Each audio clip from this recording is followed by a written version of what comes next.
My neck is messed up, and I don't know what it exactly it does. Whether it's just fluid going the wrong way or just the extra pressure, but it causes some nasty continuous headaches.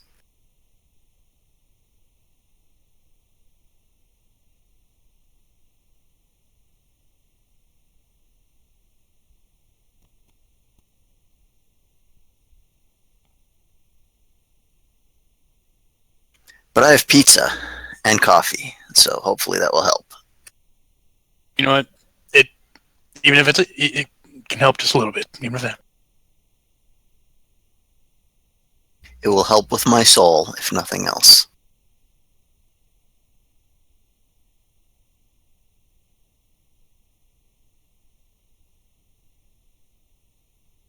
Don't lie. You don't have a soul. I do so. I have a couple. I keep them in jars.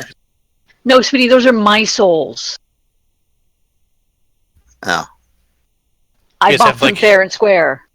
You guys have like his and hers soul jars? No, she's collected them from people due to nefarious favors. No, actually, it's amazing how cheaply people sell their souls to you for. I got one for a dime. You just really need to pay that toll.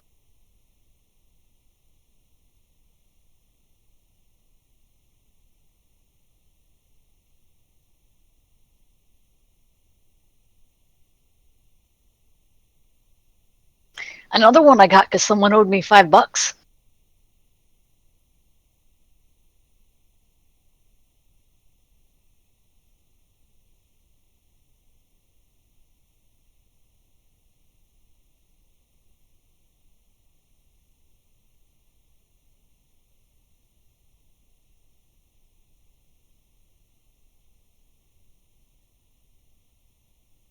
Okay, last week when the archer wasn't here, the group traveled across the barren wastelands.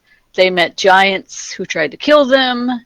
They met scorpion people who they actually managed to have a cordial conversation with. They met more giants who thought it was hilarious that the other giants tried to kill them and that they killed those giants. So they got invited back to camp because these giants just thought people dying was funny.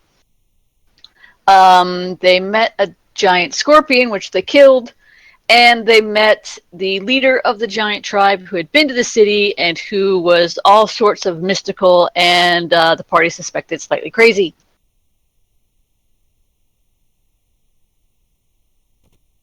Sounds about right, yeah. Did I miss anything?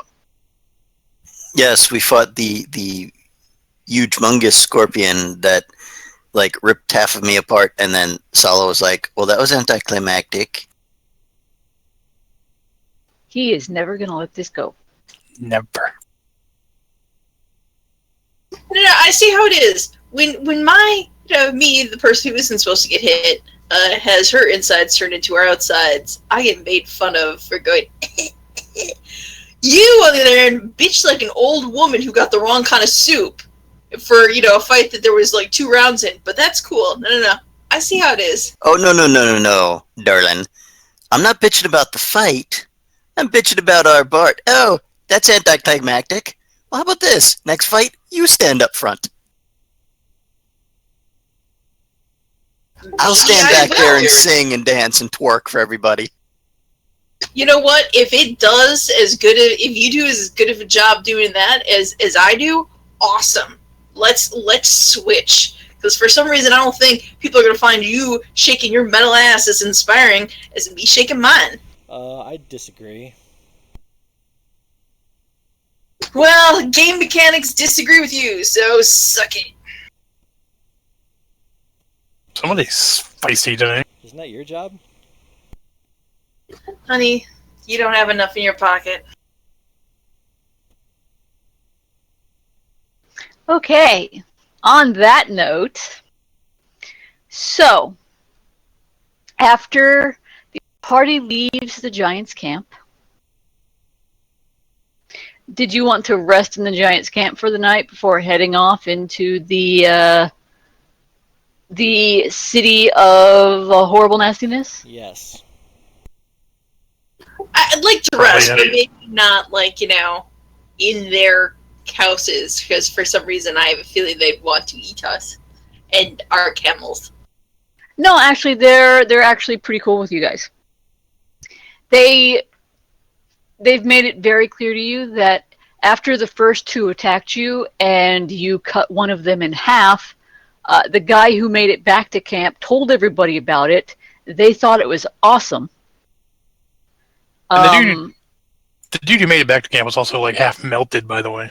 Yeah, he was all half melted and stuff. So the giants, they are. Plus, they saw you destroy this massively giant scorpion they were all afraid of. So they are well aware that you guys could murder them quickly and easily, and they don't want any part of that. Ain't nobody got time for that. I mean, they're not the most intelligent giants in the world, but they're not that stupid.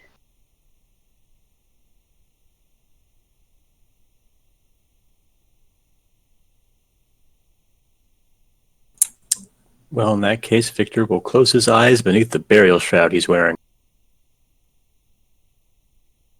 Yeah, you don't just continue to get creepy. Yeah, he's all emo now. He's gone full emo. Also, can everybody give me a knowledge religion check? I take 10 and get 10. Oh, wait.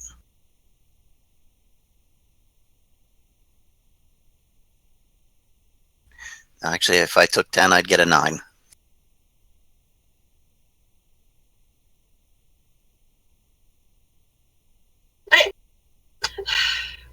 I know this is just going to lead you guys to make fun of me more, but I'm sitting here going, yeah, but my screen's dark. I can't see jack shit. I realize I am still logged into the Star Wars game on Roll. Yeah, do you Vampire game? Yep. See, that's one of those that I can't make fun of you for because I've done that. Or Yep. something similar, so I can't really say shit. I got no leg to stand on there. Okay, Aravan and Michael. Well, and Victor, you all noticed that the leader of the Ash Giants, who was telling you all the stuff about the city, she is wearing a holy symbol that looks kind of like a moon, but also kind of like a face. A moon Yeah, face. she also several times said Grodius, so I'm guessing that's who she worships. It'd be a good inkling. Yeah, for those who got higher than 20, it's very obvious that she is a cleric of Grodius. Grodius is. It's pretty metal. Grodius is pretty much the god of the end of the world. Alright. Grodius is like Giant Meteor 2020. I would vote. 10-10 would vote. Actually, it's more like, you know the moon from that Legend of Zelda game? Nope. Okay. Majora's Mask.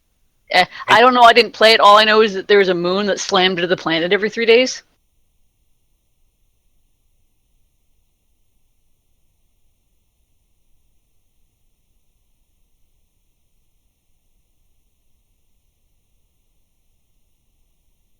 Yeah, God of the End Times. Basically, it's the God of End of Near. At the end of the world, Grodius will devour everything. He's a bad hombre. He's not a bad guy. He's not evil. It's just basically he's the end of all things. He simply is. He's the apocalyptic janitor. Pretty much, yeah. And I think his deal is though he is a moon that is supposed to smash into the world at some point. But he is not. If you look up into the sky, if I'm not sure if Galarian has a moon, but if it does, it is not Grodius. Pretty much the only place you can see him is if you go to the Boneyard, which is the afterlife where the goddess who judged the dead is. He's hanging in the sky there. Yeah, there's a moon. There's actually a big old module that's set on the moon. Okay. So the next day after you rest, one of you wakes up and your shoelaces are tied together, but other than that, no one's messed with you.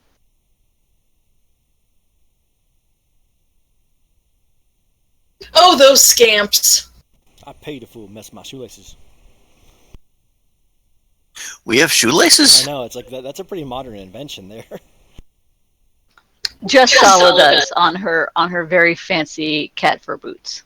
She doesn't have those cat fur boots anymore. I have the Daredevil boots now. Does she have She a has those- corset, though? She has those thigh-high red go-go boot things.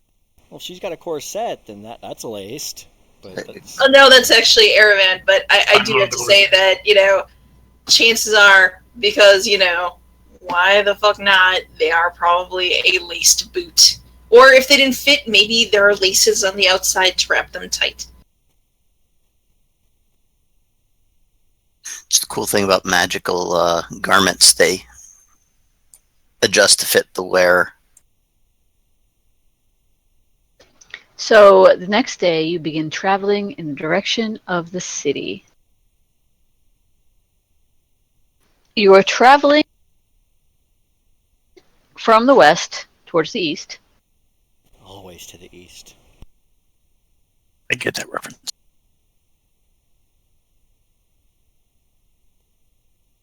And soon you cross the dune, and there before you is a city. The buildings are higher. They stand taller than any building you've ever seen before. I mean, they go hundreds and hundreds of feet into the air. How did we miss this then? How is it a hidden city? It's a very big dune.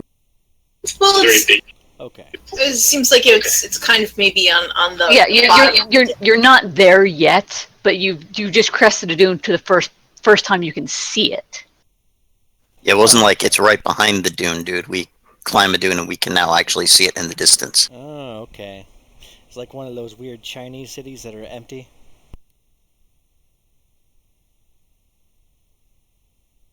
Sure, we'll go with that. So as you get closer, you can see that most of the buildings seem to be built of a dark, weathered rock. And they loom higher than any cityscape you've ever seen. The roads are narrow, as if carved with uncanny precision through the buildings themselves. That's pretty And- sweet. And as you enter, sometimes you can lose sight of the sky unless you look straight up. So it's like New York City or something? Despite its enormity and former glory, the city feels utterly abandoned. Anemic clouds silently whip through the streets, silently whip by overhead, far above the lifeless streets that are practically untouched by the desert's winds, as though any hint of motion would offend the barren terraces, towers, and tiles. At least it's shady. Is there any evidence of anybody being through here? You don't see anyone. The city streets are actually quite clean, much cleaner than you would expect given their neglected antiquity. And it is shady, and actually it feels quite cool. Sweet. I'm just wondering how a city in the middle of the desert ain't got its streets half buried in sand. For reals. It's kind of creepy. Magic. Maybe there's a bunch of street sweepers or something. As you enter the city, you can see that the streets bend at irregular angles and end abruptly, as if such mundane thoroughfares were never intended to be functional. Walls seem to retract inward out of the corner of one's eye, only to bulge uncomfortably upon closer examination, like malignant architectural tumors, granted unholy animation by optical illusions. So the place is meant to mess with our senses. Something's fucky. Fuckery.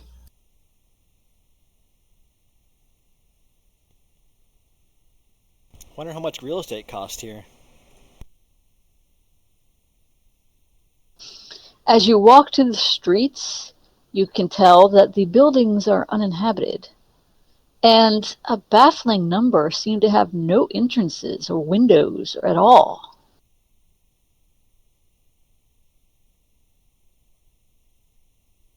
Some of the buildings have damage on them, and as if someone tried to break in, but the bricks are weathered and ancient, and they appear to show that at least some of these towers are either solid stone or riddled with incomprehensible tunnels. Well, you know what? There's no obvious entrances here. I'm gonna fly up and try and look from above.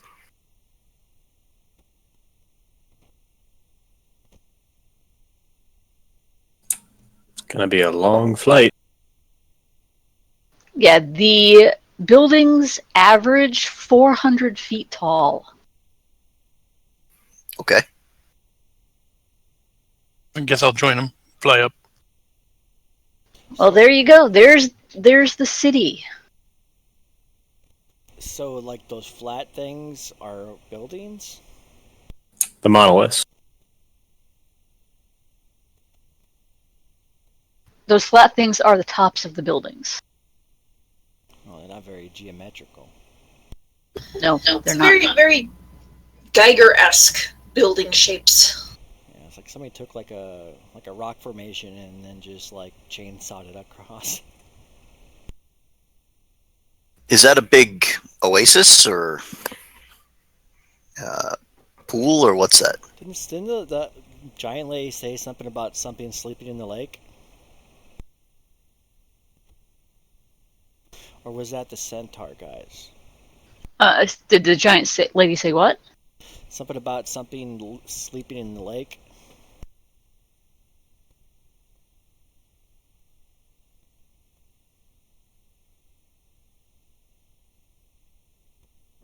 She may have. See, either her or the centaur people. I'm not sure. I was too busy being anticlimactic. All you need to do is learn some drama. I'm just saying. So much Story. salt. I think she's just jealous of you, bro. Yes. Yes. It's the receding hairline and The masculine quirkness. the barrel-shaped body.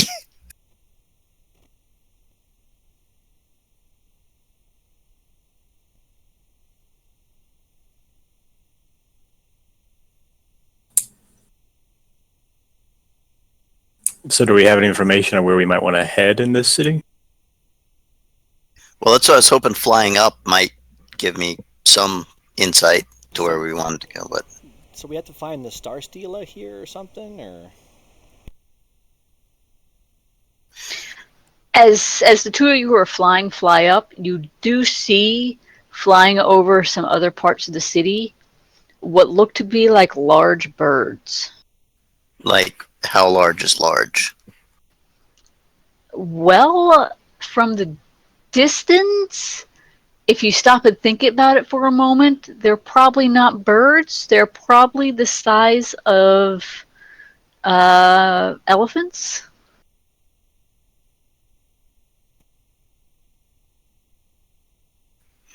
Okay. Okay. like those Zerg things from StarCraft that fly. But do we see anything like that looks like the stele or No. All right, where exactly are we on the map? I'd say that you are probably right about there. Okie dokie.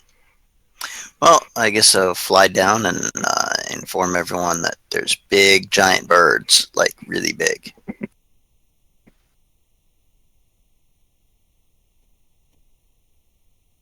Like big enough to cart around Crumb's libido big. I don't know about that. It's a bold claim, Cotton. Maybe you should fly up to them and tell them about your delicate feels about not being dramatic enough. Swear to God, I'll pull this adventure party right over you, dude. We'll knock it off. Can Victor notice any tracks or anything? Give me a knowledge perception. Knowledge perception. Okay. I know knowledge perception. Sorry, knowledge. No, sorry, no, a perception check. We smell what you're stepping in. You don't see any tracks. However, those who got a perception of higher than a 30 notice on one of the nearby buildings. Have you ever like lifted up a rock, a big rock or like a log, and seen that kind of white, almost web-like mold stuff that you see underneath? No. Yes. Yeah.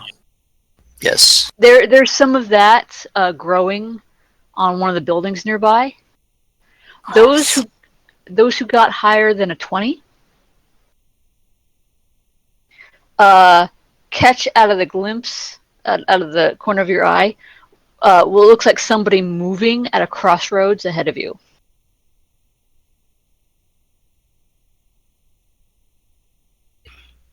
Wow. Y'all see it? Them over there, down yonder. Yeah. We might want to be careful of the fungus. There's a fungus among us. Hey, I washed.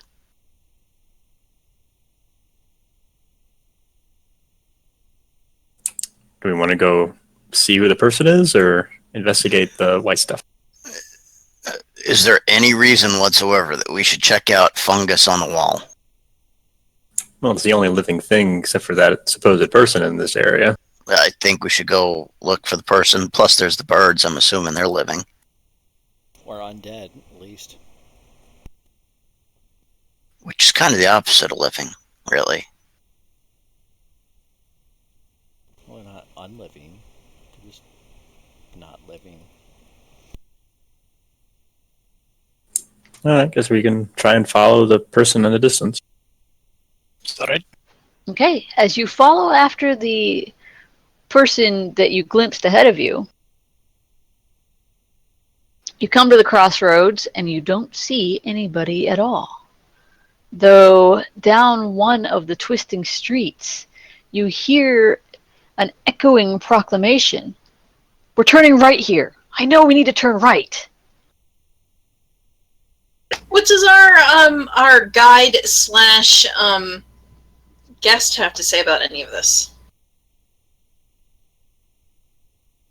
She is very cautiously following along in your wake, and she seems quite frail and very nervous. Where'd you used to live in here? I did not live here. I came here with my people to defeat those who built it, to seal them underneath. Yeah. It's been so many ages. So, your real body's in here somewhere? Yes, somewhere. So, is this part where you're going to tell us you're like some beautiful alien princess that Crumb's going to want to get busy with when we put you back in your body? Well, I am no princess. And I suppose you would find me alien. Ooh, I like it already. Oh, fucking insane. But that is not of importance right now. Now we must find Lowell's and stop him from making things worse. I agree there, but it is kind of important that we at least are prepared for whatever you're going to look like so that we don't accidentally, like, I don't know, kill you. Yeah, can you give us a description of what you look like?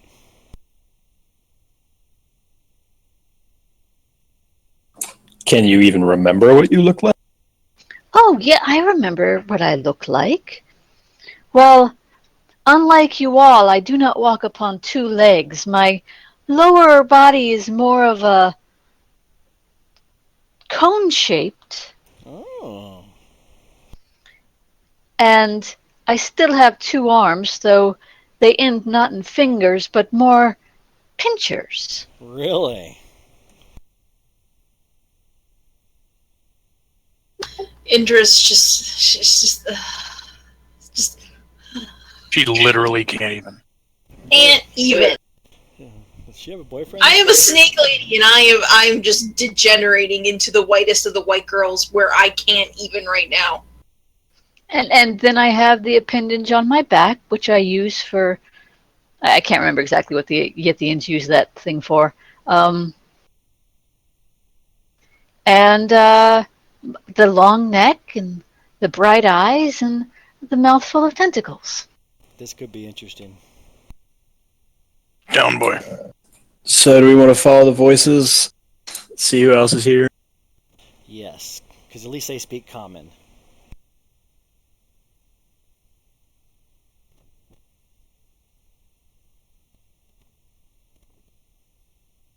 Yes, let's yeah. Well, just a quick question. The voice. Did it sound familiar, or the scurrying shape we saw? Did it look familiar? Did it call to any sort of memory we had of lulls? You didn't get a good enough glimpse of the figure, and the echo is, while you could make out, the way it was echoing off the building, it kind of distorted the voice. There's no way that we could be this lucky to find lulls without any kind of issues. They might be scavengers, but at the very least, they're saying they think they know where they're going, and that's more than we've got right now. Yeah, we don't know anything. True that.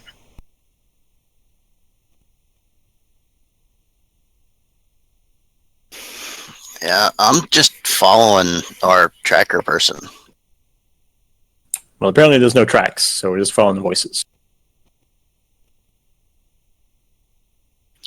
Okay, I'm following our emo Death Shroud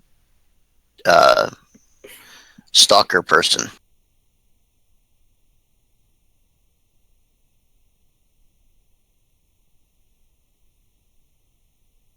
It's hard to be emo and paranoid.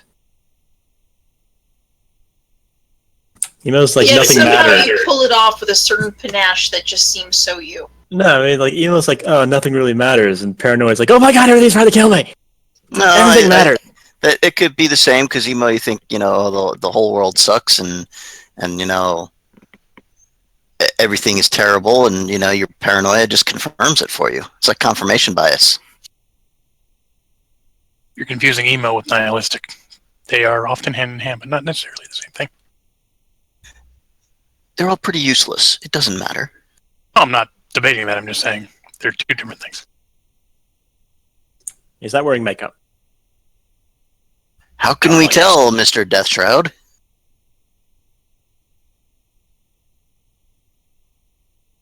What is up with that anyway?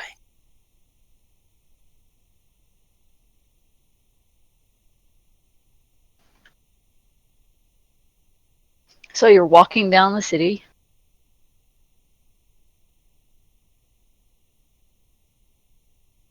We're walking on easy street. Feels so neat. You want to have the armor people go first? Maybe a little bit, yes.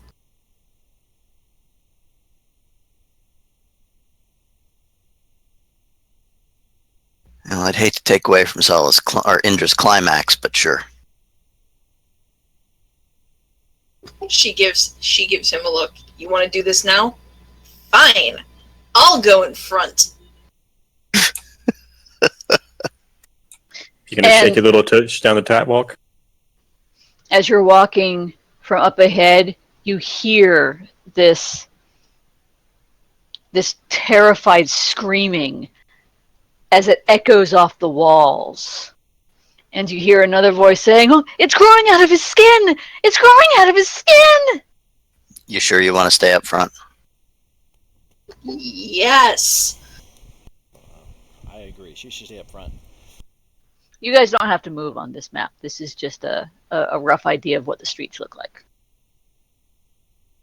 Is it just me, or does it like feel like we've meandered into a sonogram?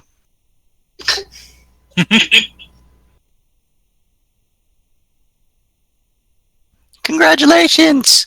It's a fucking Star Beast. Congratulations, it's a Yithian brain canister. Oh God! Burn the bodies! Burn the bodies! Can we figure out what direction it's coming from now that we've moved closer?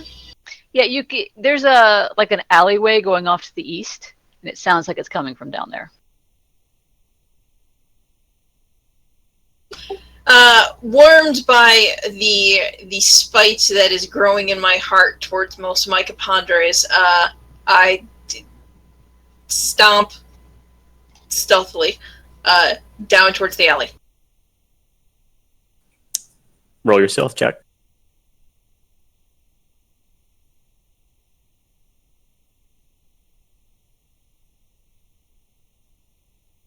Okay, you stealth your way down the alley. I stealthily stomp. It sounds like kittens, like a very angry kitten, like my boots were made out of.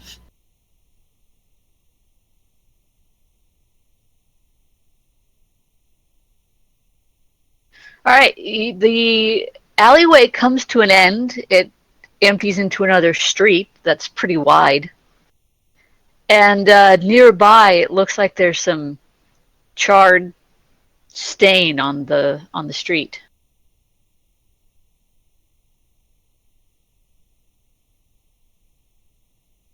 Wow, they must have burned that pretty quick.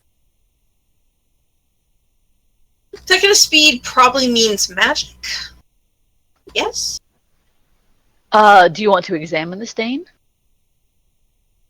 Yes, but without getting too close. I will detect magic on the stain. You detect no magic? How about you give me a survival check? Ooh, I got Ooh. that.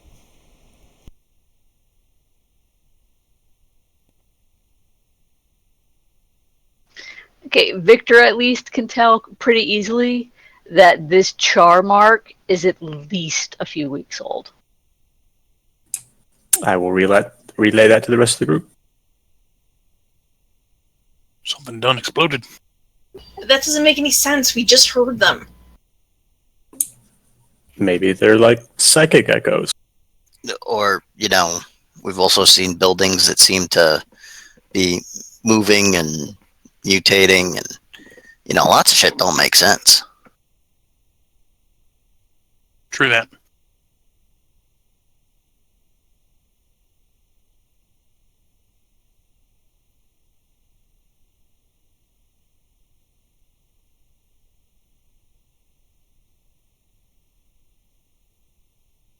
Is there anything in the vicinity of this area? Other than more buildings? Can other people hear the music? Yes. Yes.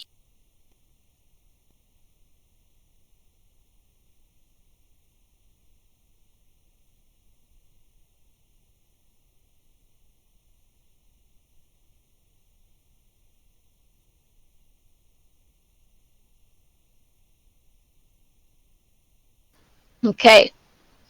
Do you want to continue exploring the city? Well, it's that or abandon our quest. Yeah, we don't really have much in the way of choices. Yeah, kind of in for a penny, in for a pound,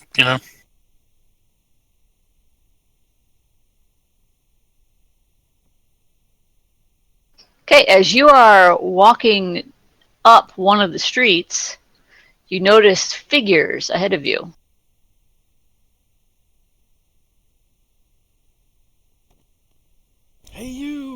want to fight? Yes, they do. Roll initiative. I love a grouchy ladybug. Hang on, don't roll yet. Okay, now roll.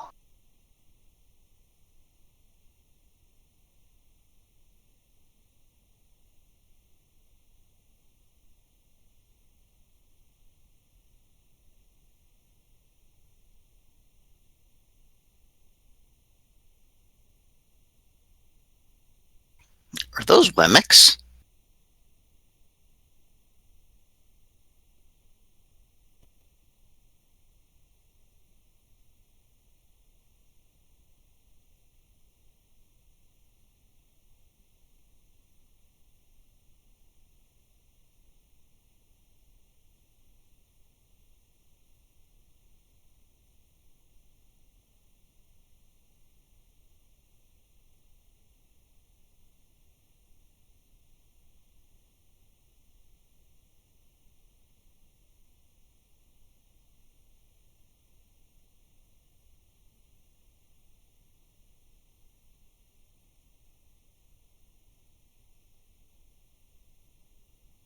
All right, Amos.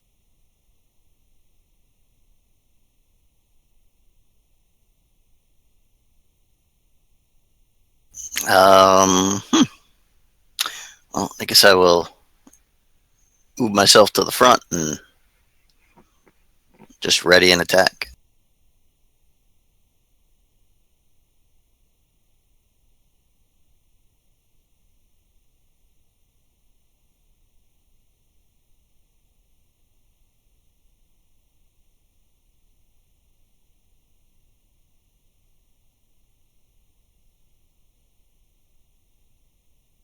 I have a ready in action to attack the first one that comes into range.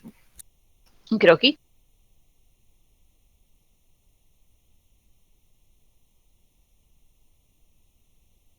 What the fuck is that? Let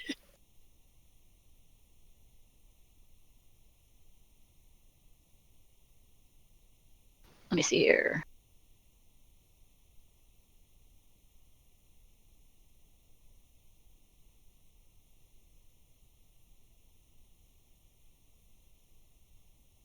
All right, this one walks right up to you. It pads up, so you can attack it.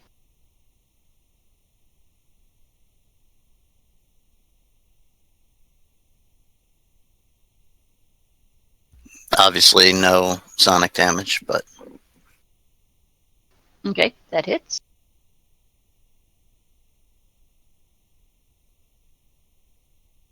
And it attacks you.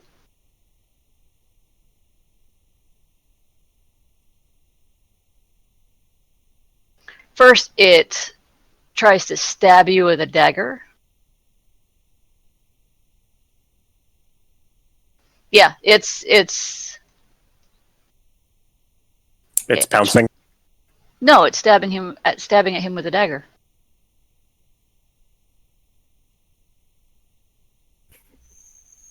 okay.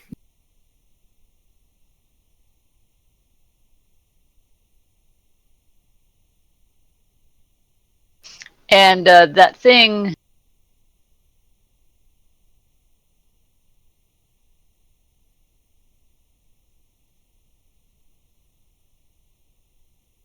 see if I can. Where's the show to players thing?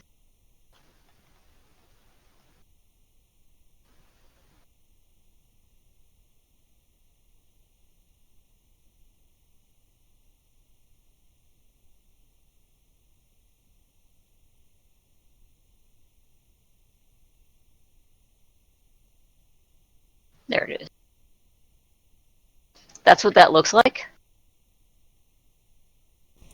Looks pretty metal. Are they supposed to be all lumpy like that?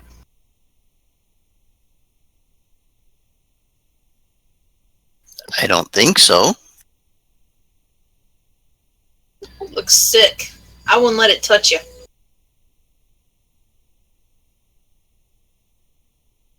You're right. You go first.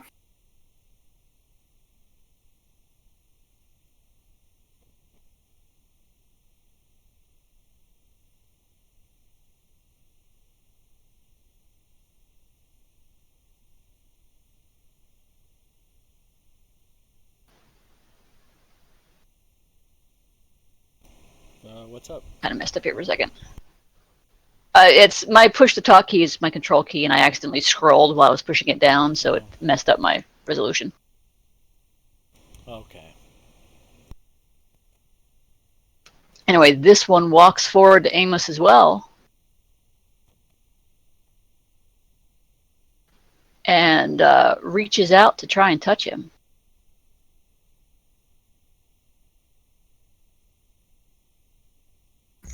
Nope.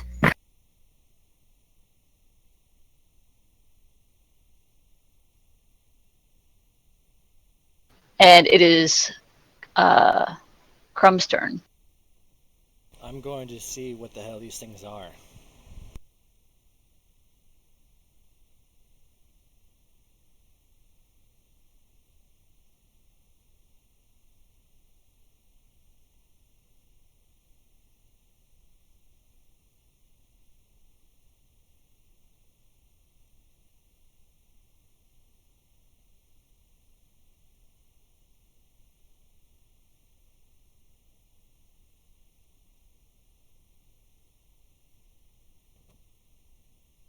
Do I know anything about what they are?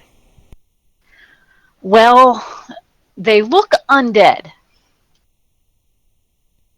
So they're probably undead, so they would be affected by my channel negative energy, or channel positive energy.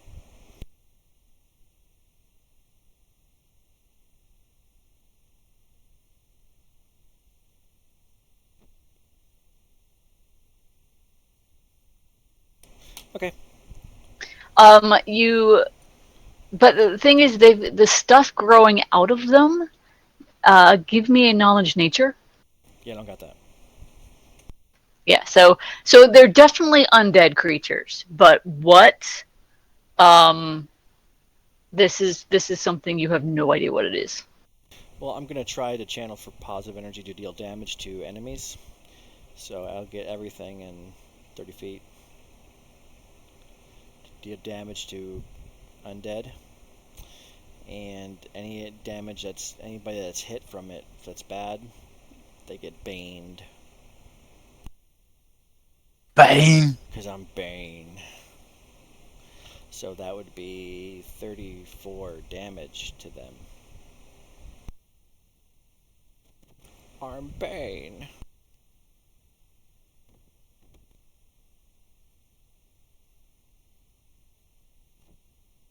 I was wondering what would break first.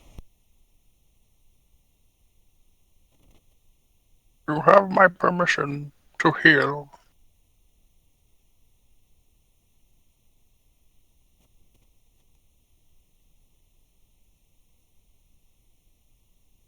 Okay, and it's saved for half.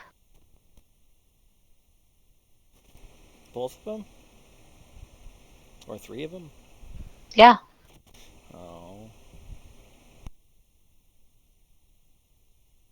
So if they save, they take half damage. Yeah. And they're hard. They're baned for a minute.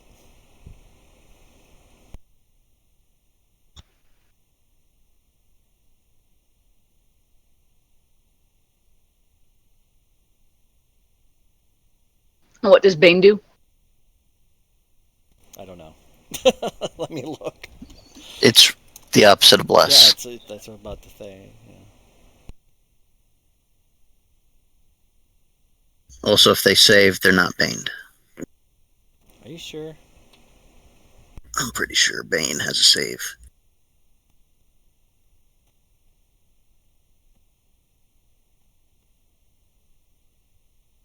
Well, you figure that out. The one hiding around the corner comes out and attacks Victor. Oh, that's just Will negates. Yeah. And so if they made the save against your thing, since it's tied to that, they're not baned. But they still take damage. Does a 23 hit Victor? Yes. Okay, so he takes 8 damage plus the 25 sneak attack damage. Ouch. And 5 bleed. And 5 bleed.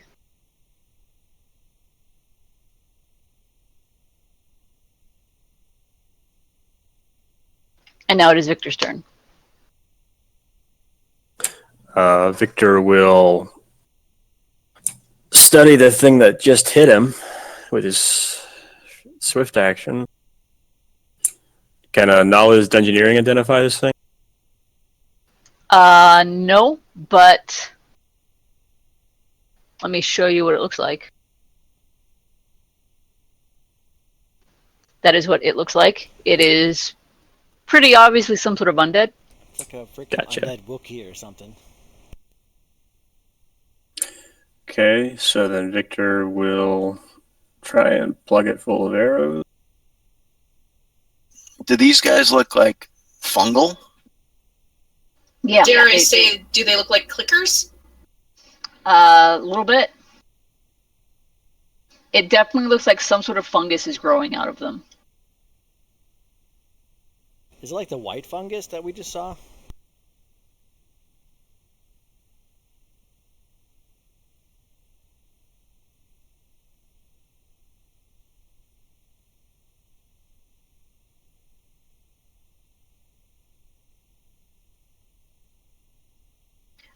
Is it like the white fungus? Give me a knowledge nature.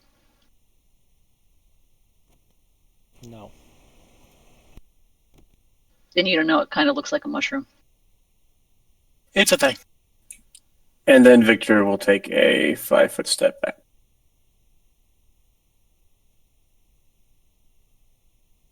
Aravan? All right. First things first. Knowledge nature check. On what? The fungus that seems to be growing. The fungus that seems to be growing on all these things.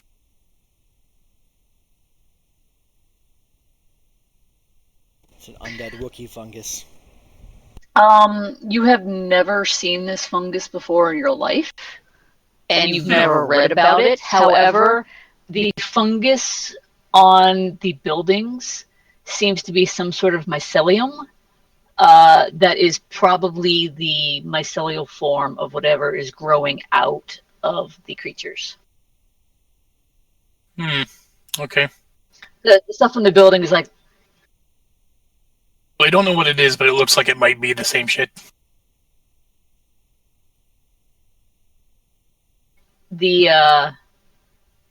basically the stuff on the buildings is the root system, and the stuff on the people is like the flowers of the same type of fungus. Okay. And they appear to be undead of some sort.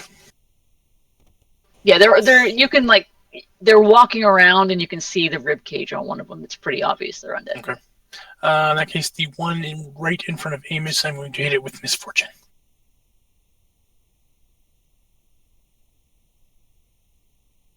And that's got the plus from my corset. Also, you want to give me another. You know what? That knowledge nature you got is good enough. The one in front of Amos, the thing that has 4 legs, that is definitely the body of a Lamia. Okay. A Lamia is a type of large monstrous humanoid, so I guess that should be bigger. Yeah.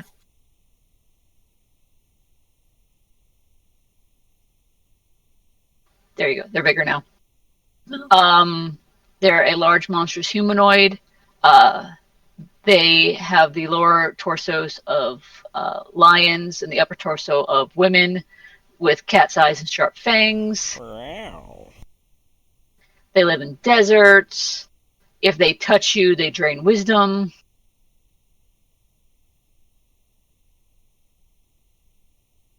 Don't let them touch you. Guess I will relay this information.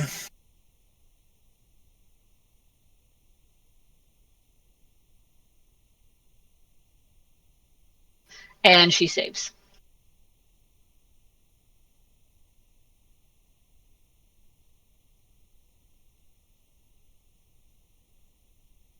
Oh, that's me.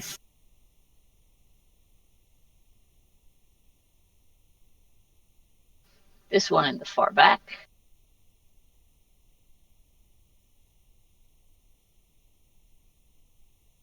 Raises its arms, chant some words. Spellcraft. Okay, roll spellcraft.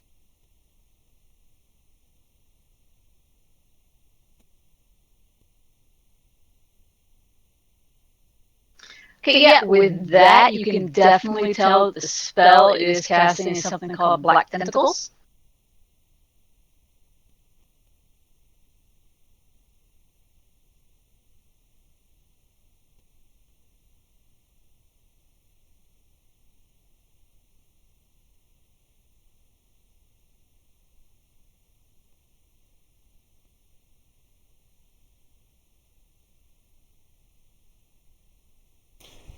Can I cast as a counterspell?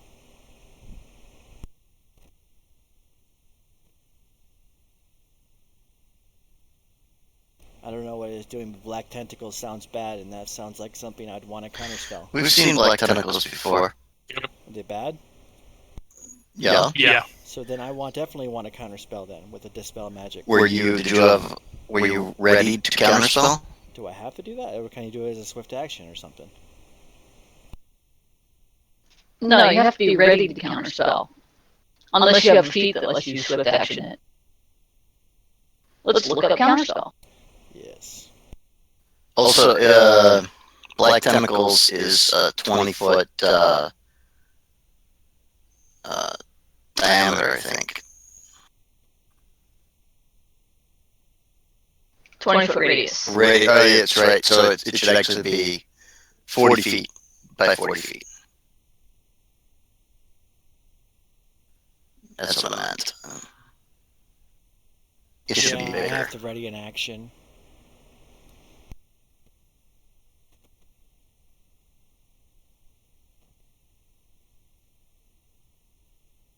Okay, there you go. That sucks.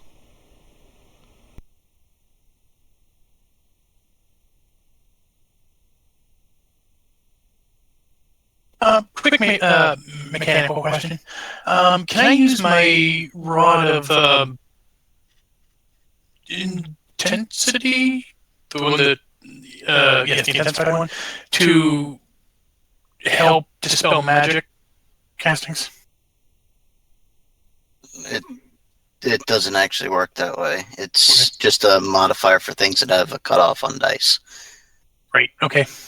Well, I'm gonna try to dispel this when we get a chance. Okay, Indra. Don't you have to roll the attack roll on the thing and all that stuff?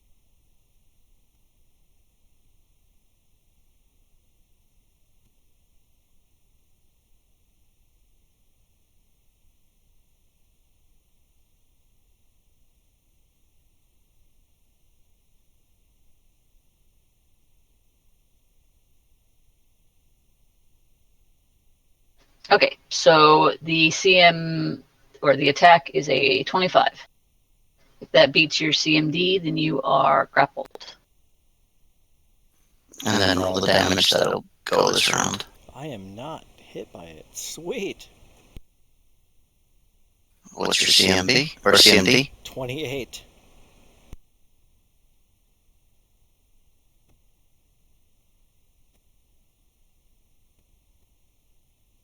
And you take 9 damage. It's everybody, right? If you're grappled, yes, that's the damage you take. Alrighty.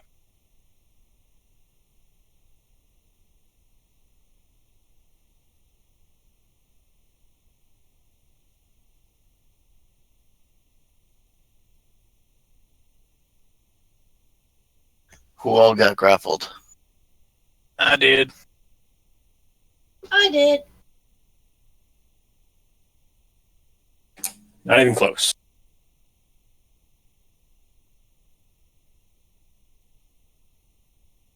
Okay, Indra. Okay, as I'm grappled, I cannot begin to dance, correct? You can dance while you're grappled.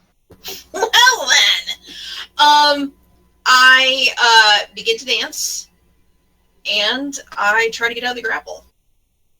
He's dancing while grappled. It's just like, Back when I was working the pole. yes, that's what it's I'm gonna going go for. grab my daughter real quick. I'll be right back.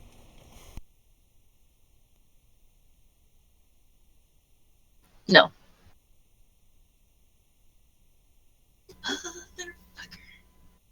Well, I'm gonna sit here wiggling these tentacles.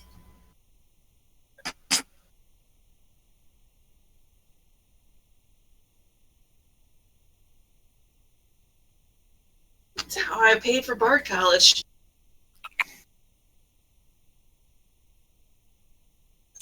Hey, I don't judge. It's an honest job. Yeah, tuition's a bitch anyway.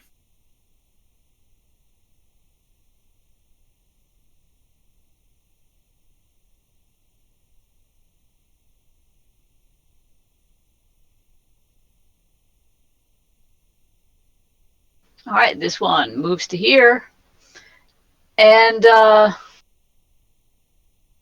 when Crumb comes back, he'll have to defend himself as this whip-like vine kind of, or this tendril of fungus whips out from the back of this lamia and tries to wrap around his throat.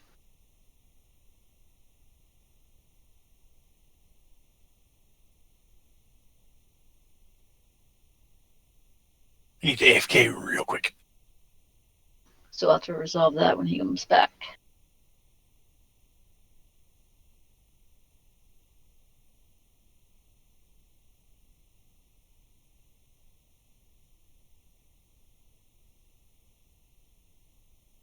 A 22 is not going to hit him.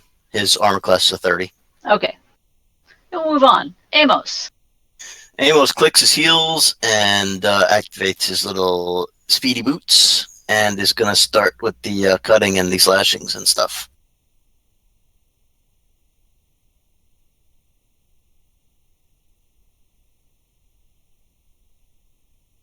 All right. The one right in the middle first.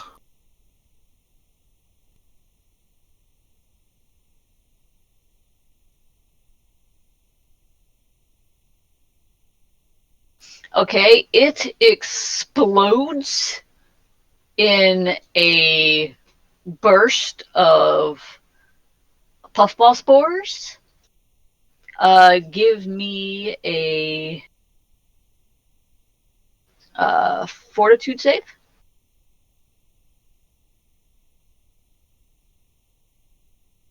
What, everybody? No, just Amos. Oh, good. So it's just an immediate thing, not a radius. Yeah. Well, it's a radius, but it's just basically adjacent to the creature. Groovy. But does it die? That's all I care about. Yes, it explodes. Okay. The one next to it, on its right there.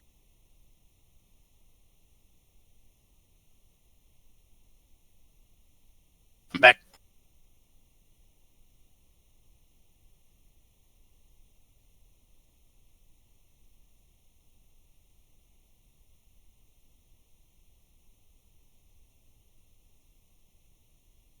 All right. With your second hit, that one explodes. Give me a fortitude save.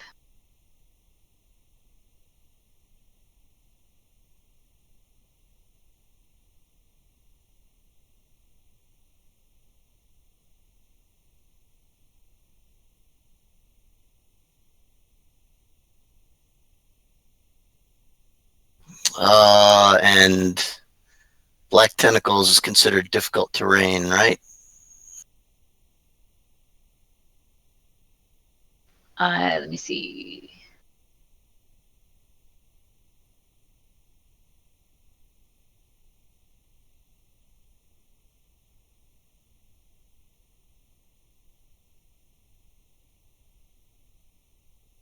Yes. Okay, so I can't 5-foot step within the tentacles, but I can 5-foot step out of them. So I am going to 5-foot step next to the lamia and try and pop this one.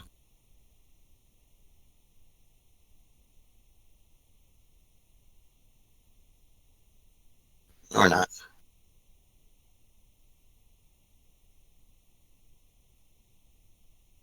She does not pop.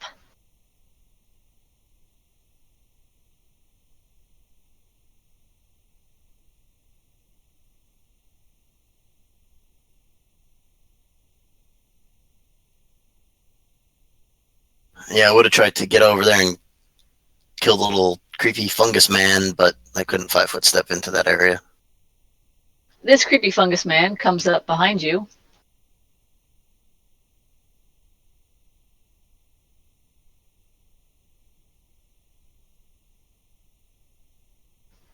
Yeah, he doesn't. Yeah, it's going to be a 29 to hit. It's not going to do it. Crumb. I am going to move out of the black tendrils. Oops.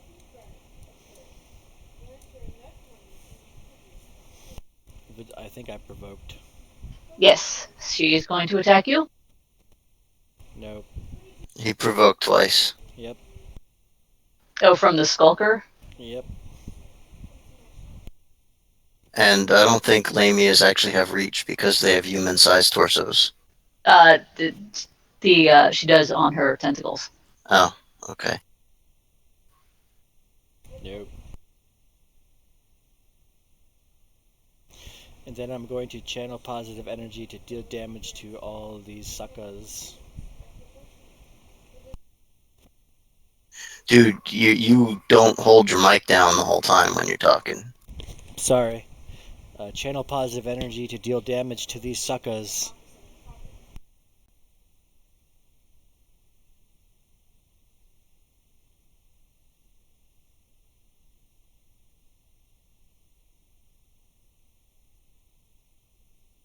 Was that for damage or healing? Damage.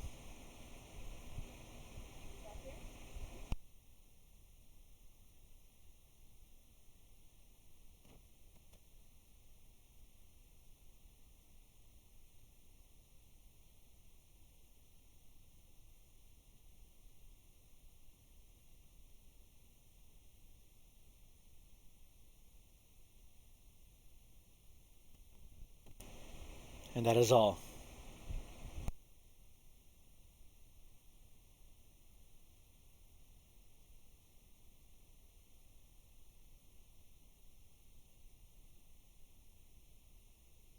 Alrighty. This next one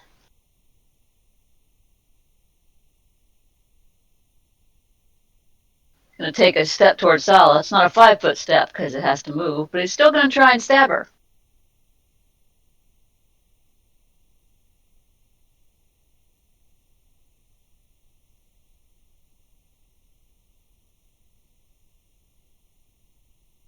Does an 18 hit?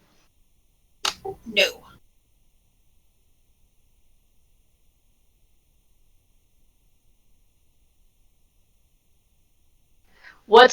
So you have a penalty for being grappled. It's a 4, I believe. -4 to your AC. If it's -4 to my AC, I still beat it. No, wait, 18? You said? It's a -4 to Dex for being grappled. So it's a -2 to your dexterity bonus to your AC. So it's basically whatever your AC is -2. If it's -2, then it's 19. Okay, so it still misses.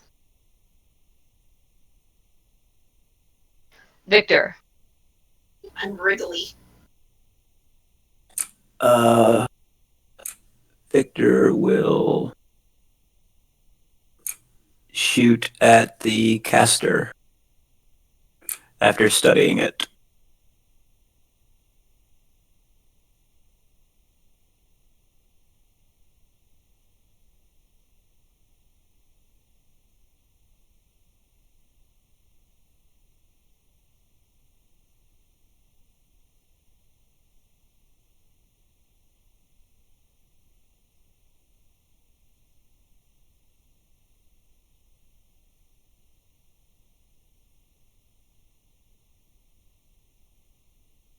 And your third hit's going to kill it. And it explodes in a puffball. All right, then the fourth attack will go at the one that's right next to Victor and Indra.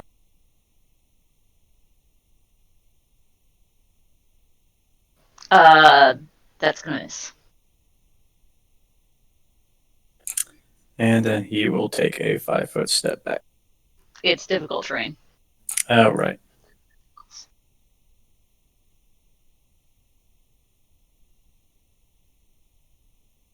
Then that is his turn.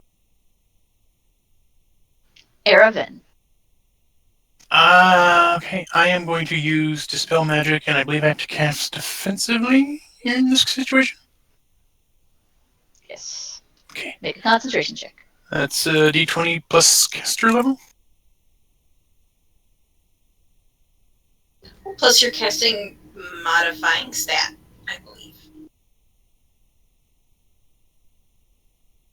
Let me just double check here. Yeah, double checking. Just says D20 plus caster level for Dispel Magic.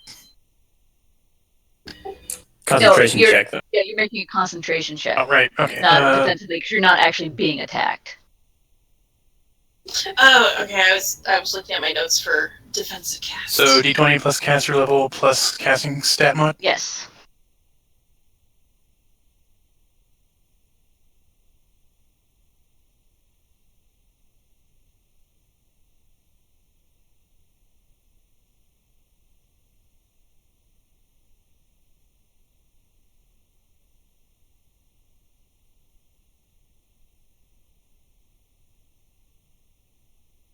And I fucked that math all up.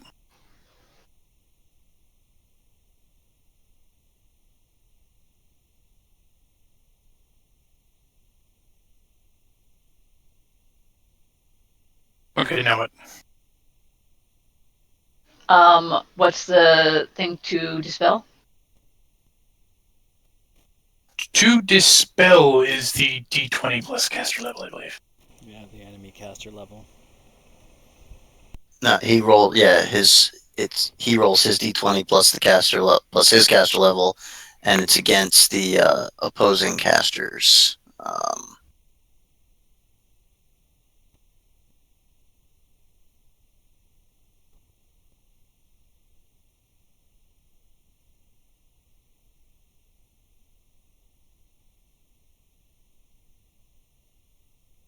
And the DC to dispel it would be a 22. Right. Scraping by with the bare minimum. All right.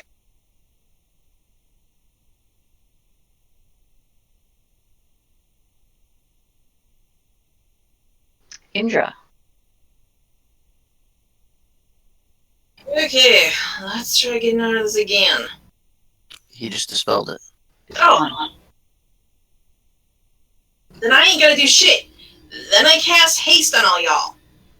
And The zombie attacks you because you did not cast it. Oh, that's right. Because I wasn't even thinking. I was thinking I was still being held and shit. Hang on, did that zombie take its attack of opportunity on Chrome when he went by? It should have. No, it was further away. It moved forward to attack Sala. Okay.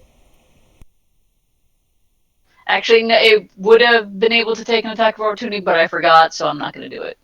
Not going to. If you had forgotten, I wouldn't have let you take it, so only to be fair.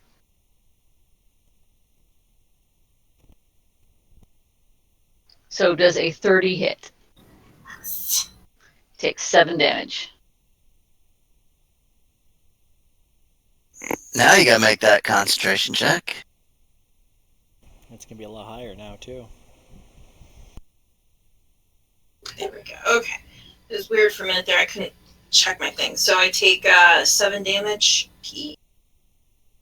Yep. Now make your concentration check to not lose the spell.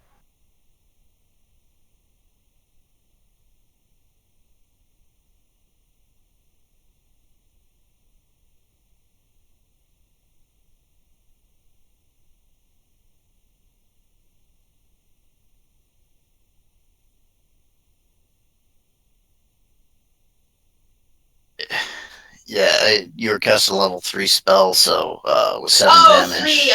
I had my level written down, not my caster level spell. I'm sorry. No, well, you rolled right, I'm saying, but the spell was a level 3 spell, so you took 7 damage, and it's 10 plus the damage taken plus the spell level when So So you needed to get a 20 to be able to cast a spell. You rolled a 20, so I think you're okay. basically, yeah, you needed to roll a 1 or better on d20. And I take a 5-foot step back. You cast your spell and you take a 5-foot step back. That is my turn. Okay, the next one is going to take a 5-foot step forward and attack Chrome. Bring it. No.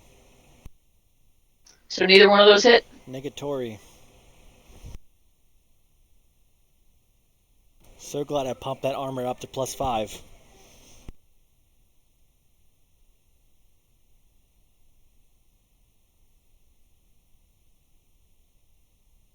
The Lamia is going to attack Amos.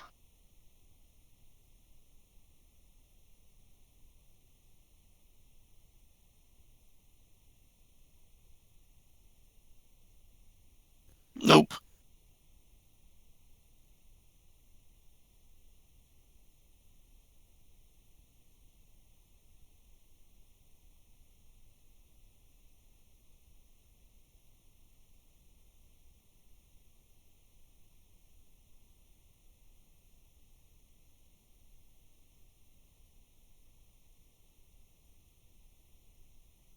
And she misses. Amos.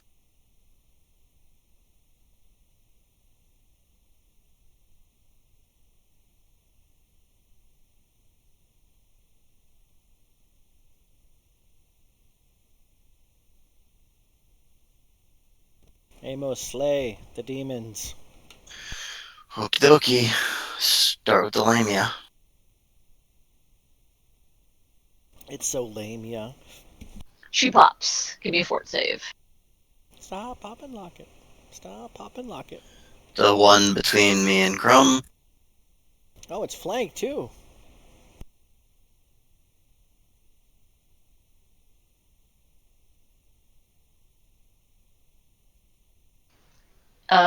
It pops. Amos and Crumb, give me a fort save. Damn it.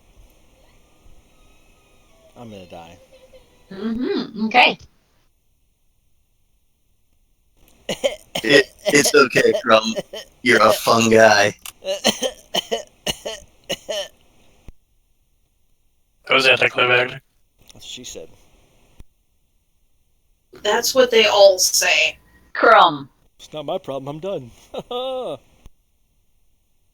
I'm going to take a 5-foot step over yonder, and then I'm going to use my attackness to full attack this thing. Don't forget you're hasted too. And I'm hasted, so here's my hasted one. And Joseph's 9 damage. And yeah.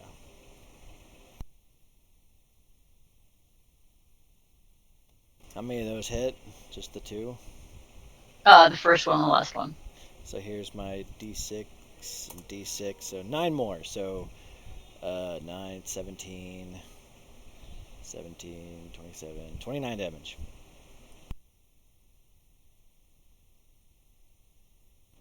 Oh, wait, singing? Never mind. Shit. What did I say? 20, All right. 29? The one down here is going to 5-foot step and attack Sala.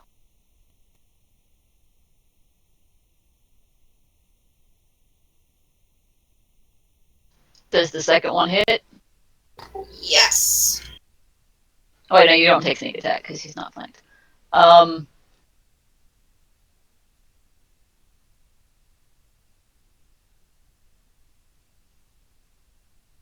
that's right. Victor. You just took it. Yeah.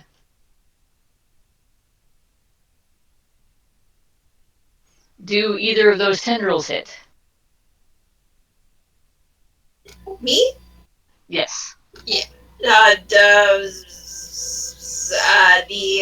I'm no longer grappled, then no. Okay. Victor. Victor will take 5 points of bleed damage. He'll then take a 5-foot step and start shooting the. He'll study the other one he hasn't studied, so now they're both studied. And then he'll shoot the closest one, and then shoot the other one if the closest one dies. He's gonna make it go poof and bukkake, plant spores all over Indra. She's used to getting spored on. Yeah, it poofs. First hit, poof. You got spored, Indra. You've been sporinated. The sporinator. What do I do save for? Fortitude. Yeah, give me a fortitude save.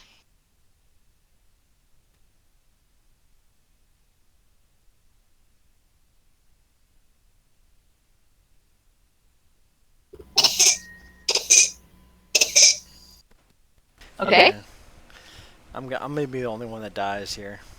And your last hit is gonna poof the other one. And there's the haste attack. It was dead before the haste attack, but I guess you just want to be extra sure. Well, you just gotta double tap when you're talking about the undead. So I inhaled Oh, some. look who knows so much. Seen the movie? He's only mostly dead.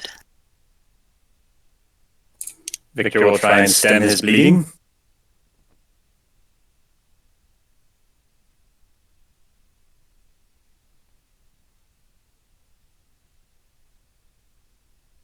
I like the random laughing in the sound in the music right now.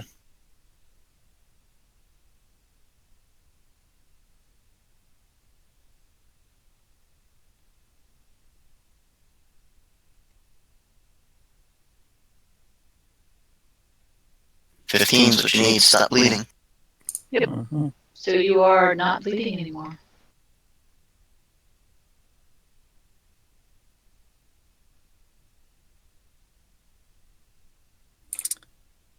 And then Victor will collect his arrows.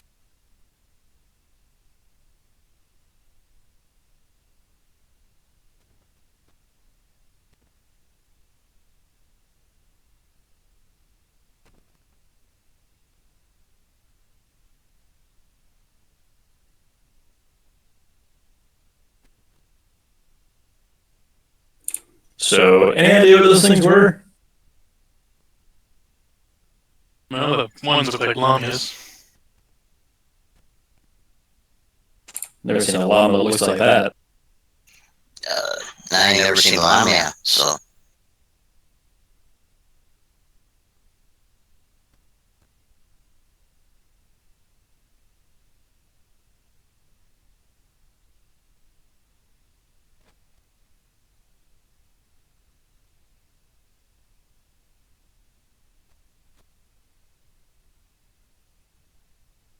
So I just inhaled a bunch of spores. Can I roll something to see what the hell I have? You feel fine. But the better part of me knows better. I just inhaled a bunch of spores. no, that's the metagame part of you that you're thinking.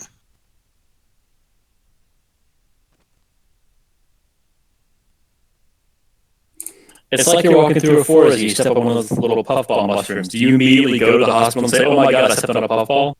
Yes, especially if the puffball is a lamia that's all freaking demon-like looking.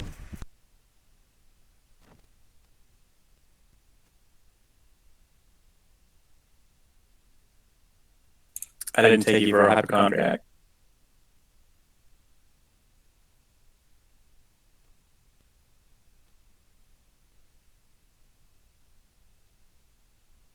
So yeah, that thing hurt. So who needs healing? Victor does. How bad are you? I'm 43 points down. Tell me where it hurts. Here's a channel of positive energy to heal. So 26.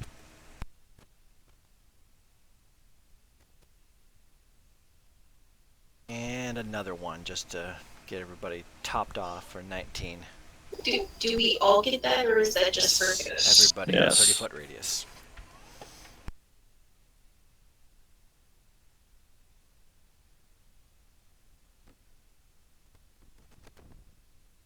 Did they have any gear, or are they pretty much just fungus? Oh no, they had gear. There's a bunch of equipment laying on the ground where their bodies poofed and exploded. Well, while we look around at it, see anything magical? If your magical people looks at it, it basically looks like small glowing piles of goodness covered in spores. I got some good news and I got some bad news. Yeah, we just need like a gust of wind to blow all the spores away. Yeah, if only I had that spell.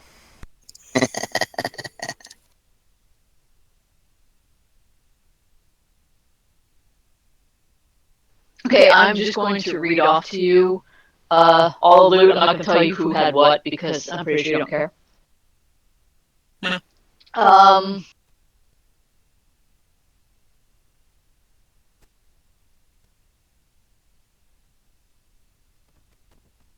you find 4 +1 chain shirts, 3 +1 daggers,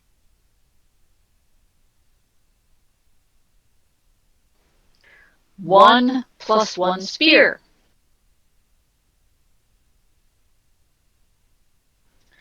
'Cloak of Resistance +2,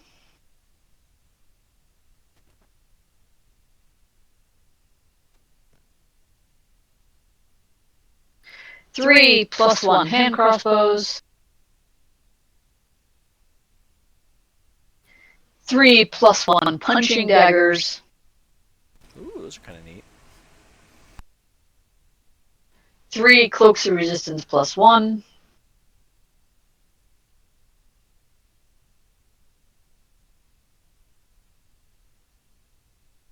3 Boots of Striding and Springing,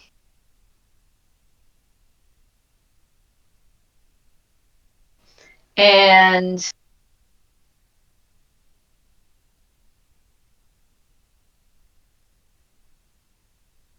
a total of 1,436 gold in loose pocket change.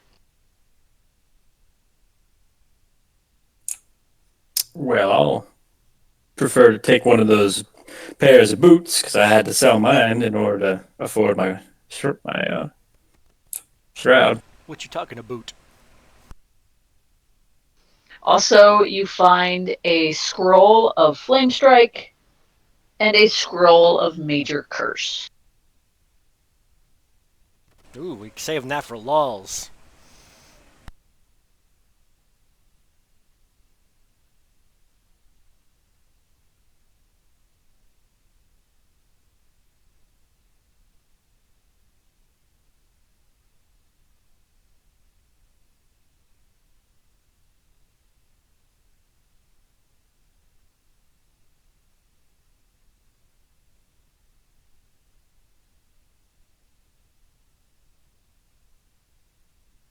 And as you finish sweeping up all the loot pile, Prestidigitate all up in that. you hear coming from the road ahead of you somebody almost confused kind of saying, "Could have sworn we've been on this road before."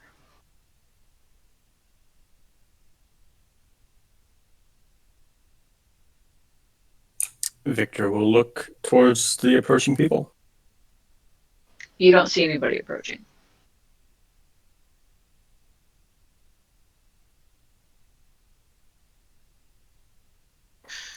Well, I mean, I guess we continue because Indeed. Don't want to hang around here anymore and get spored anymore.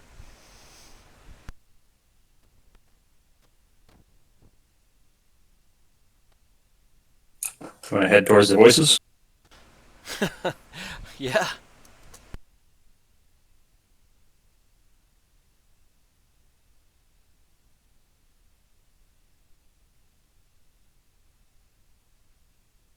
So you're traveling along down the streets.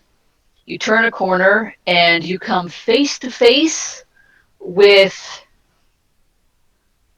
three creatures that look kind of like this, not exactly. It looks like that, only instead of red and orange, it's more like purple. Dragon? Drakes. Dragons have 4 feet.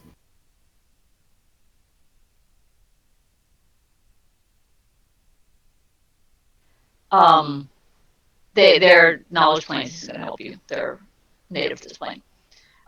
They see you. One of them hisses, and then all three just take off and shoot up into the sky. And left behind what looks like the giant yet mostly stripped carcass of a millipede that is much larger than a millipede should be.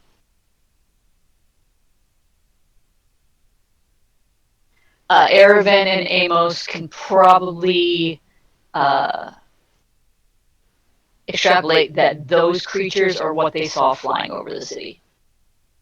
Okay. The drakes? Or whatever the hell they are?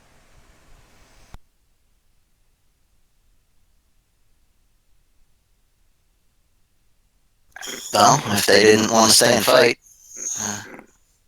Guess they're scavengers. They used to call us on the cell phone. Huh?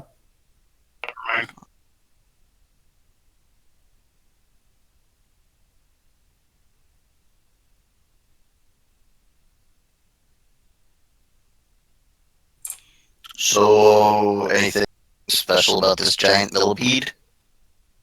No, it's just big and it looks like it's been mostly eaten by drakes. It's gonna get millipooed out soon. With all the zombie shit, could we, cut its head off? Yeah, Just to be sure. She sounded a little too eager for you to touch it. it's just a very large dead bug. You don't see any signs of fungus growing on it at all. Or in it, or anywhere. Is there any identifying features of the area that might have shown where it might have crawled out of? Nope. Hang on, just because this is Paizo, I'm gonna cut the thing open and see if there's anything in its gut. There's not. Because fuck Paizo. Is it a common thing with Paizo? Unfortunately, yes. It's not that common. There's the one owl, but And those things in Second Darkness. okay, one owl and some aliens one time.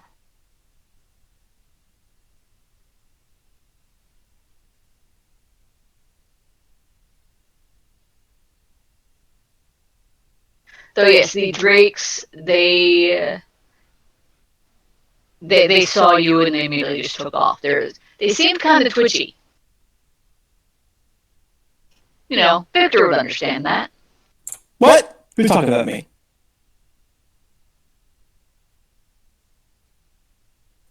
So Victor will use his sense of direction to, I guess, start moving in a direction he's pretty sure they haven't been yet.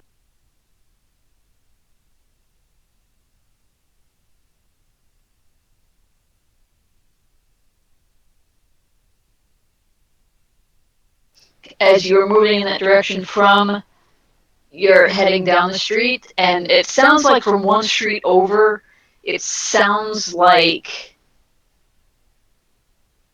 it kind of sounds like fighting. It's hard to tell though because of the way the strange echoes through the city. Do you all hear that? Yes, everybody can hear. Yes. You want to go towards or away? Towards. Seems to be working for us so far. Yeah, confront the danger. Though I will say that Indra will, despite herself, give a labored sigh and then go over to Amos and touch him and be like, you might not have a flair for dramatics, but I will admit that you could take a hit, and I give him heroism. I don't need to be dramatic. We have you. Oh, Flair is nothing to be ashamed of. I meant the dramatic part. I am simply saying that I, in no way, shape, or form, feel bad for being wonderful. It wasn't a criticism. Take your damn heroism and be happy. Be happy, goddammit. You're awfully sensitive, you know that.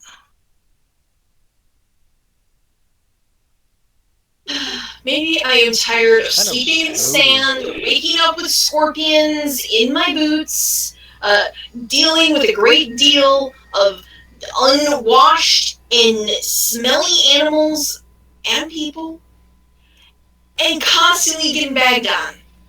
She's a little moody, I think.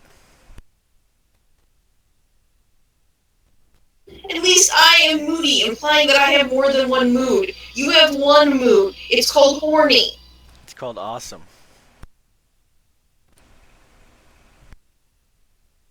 See, now I'm imagining that Chrome actually walks around in his armor with like a ridiculously oversized and ostentatious codpiece. With spikes. The philodactyry is like wrapped around it. Yep. I'm imagining walking around with the cod piece, but his chest plate is more like one of those half shirts that exposes his stomach. Hell yeah. Oh, kitty. I imagine the god piece kind of bears whatever, like, sigils of his god. There's a kitty somewhere? I try not to imagine cod pieces. Most in there now. Nah, I'm I pretty good just at have a blocking. breastplate, so. So as you head towards the sounds of battle, you turn the corner and find yourself staring at another empty street.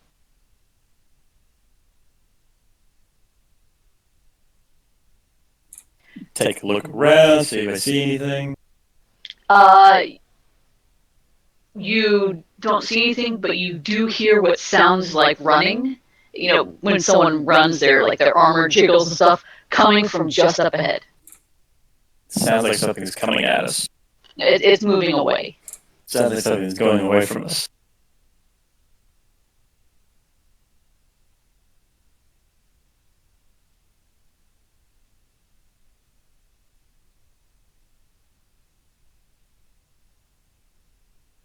You want me to chase after it or go somewhere else? Can you fly and see what's going on? Yep. Just saying, running necessarily could be a bad thing. Well, keep in mind, if he's going to fly above the city, that makes him like 400 feet away from the group. Intricate tank for us.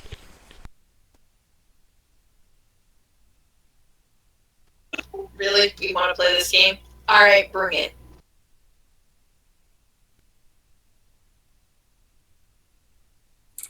Oh, it's already been berotten.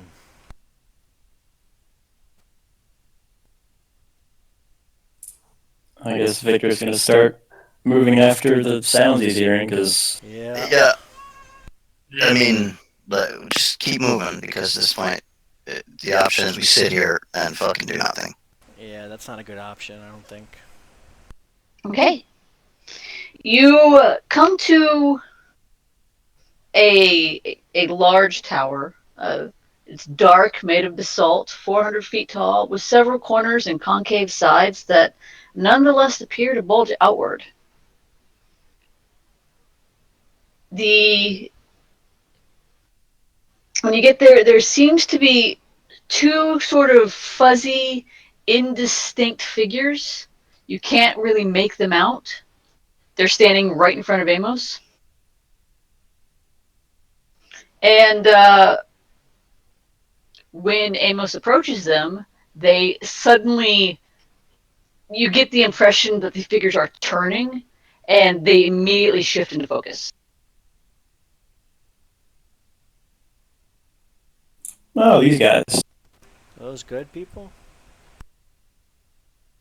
Well, kinda.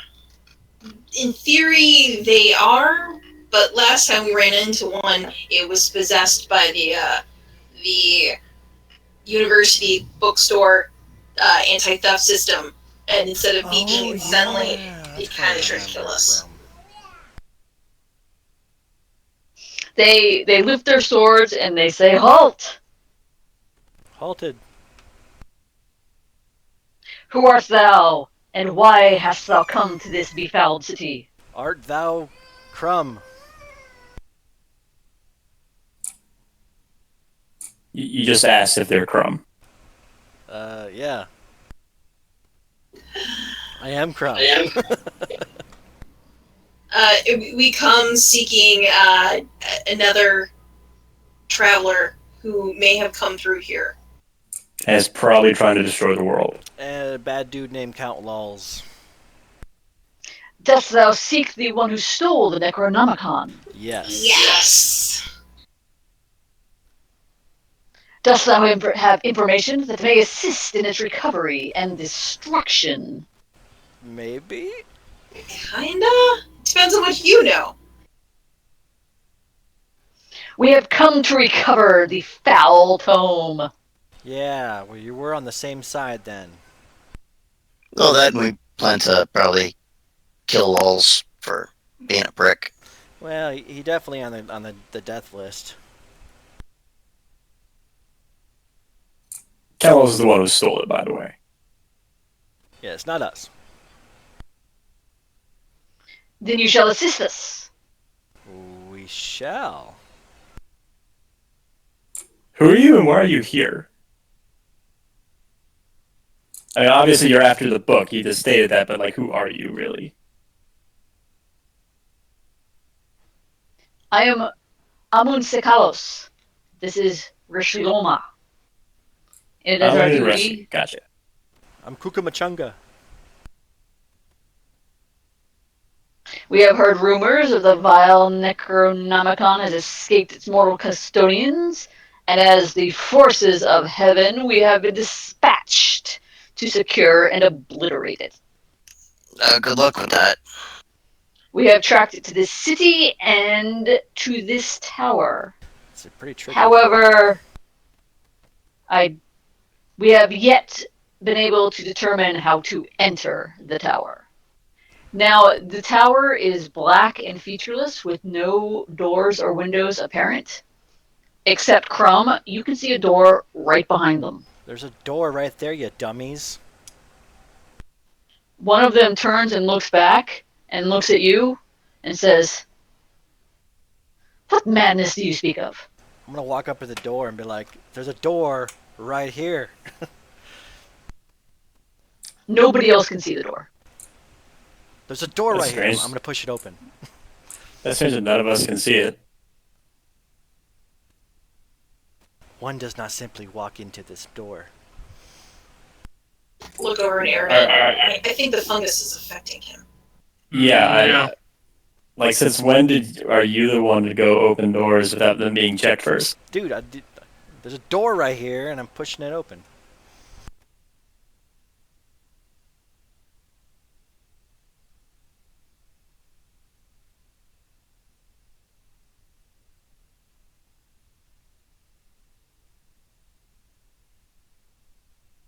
Well, it must have some strange enchantment on it, because I'm pretty sure I can see invisible things.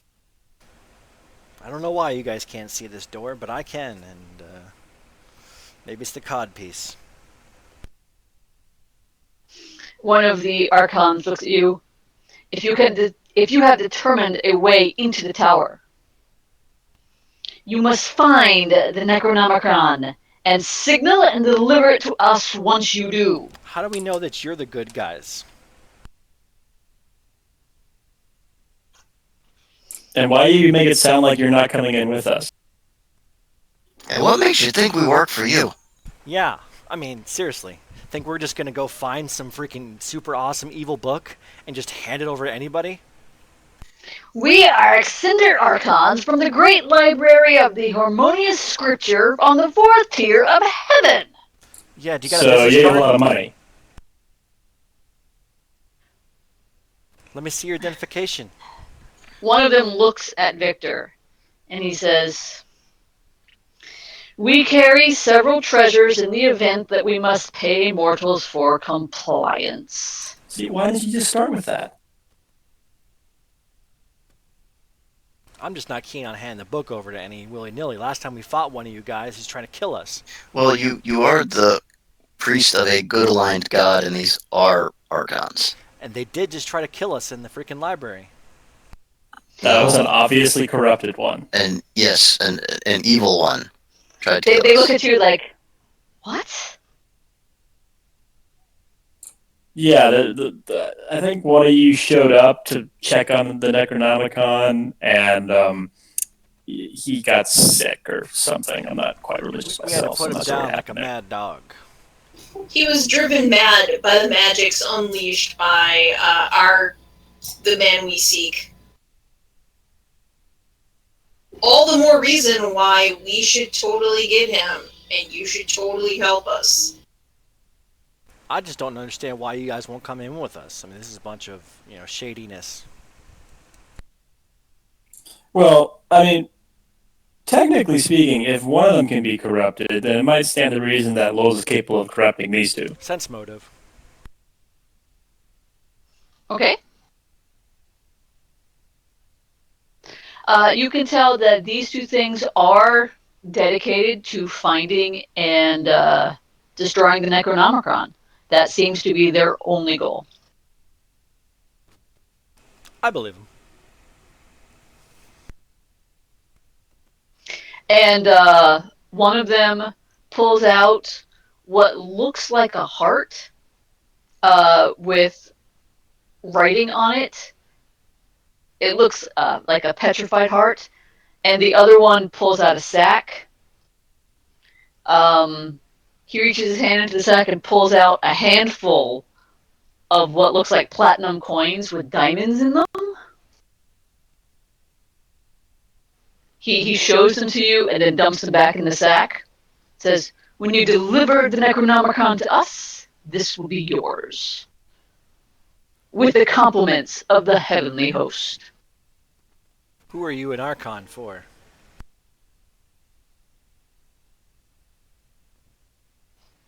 We said, the great library of the harmonious scripture on the fourth tier of heaven. Specifically, the part that contains the vault of correction and the heresy ovens. Well, I'll be darned. I This is have the first to time I've ask. worked for Angel. I have to ask, why aren't you coming in with us? This is something that you want just as much as we. It seems like we should work together instead of you just simply paying us to walk in through a door. Go in where? Okay, Crumb is at this door and he's pushed it open. Do we see an open door, or is he just missing halfway into a wall? He seems to be. You don't see a door, and it looks like he's pushing against a wall. Oh, so I've been having this conversation with slightly more faith in Crumb than I should have. All right. Okay, this is not very cool, okay? Give me a knowledge planes check.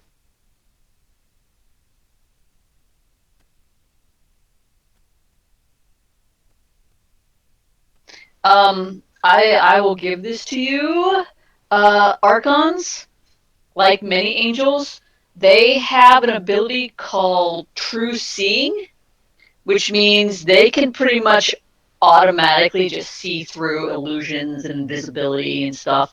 So if they're saying there's no door there, it's pretty probable that they know what they're talking about. I will calmly bring this up to the group. Dude, I'm telling you, there's a freaking door here, okay? Why don't you open it? I'm trying to. The Archons say, "Signal us when you have acquired the tome. We shall continue searching the rest of the city." How do we signal you? Do we just wave the Just- book around? Once you have recovered the book, call upon us and we shall hear. Okay. What's your name again? Amun Silakos. All right, Amuni. Gotcha. I look back to our traveling companion. I'm like, do you see a door? Hang on. They fly off on their big fiery wings.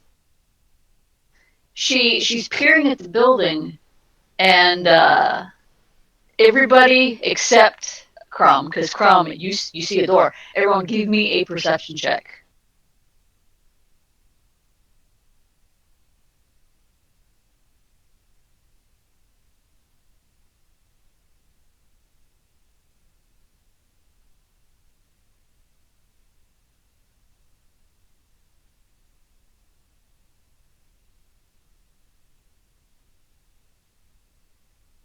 Okay, yeah. Everybody can see what looks like the indistinct outline of a door. See, I'm not crazy. But for Crumb, that door is clear as day. Maybe It's I'm like maybe, obviously a door. Maybe I have been spored. Okay, I don't know what's going on, but I can see a door here, and I'm not crazy. I'm gonna push it open if I have to. I'm gonna keep trying to push it, until it opens. Maybe it's a pull open door. Okay, then I'll try that then. It opens. See, I'm not crazy. At least not totally crazy. You were just confused by our push pull door. Well, it's not like there's a sign on it. Do you see a sign here that says pull, not push?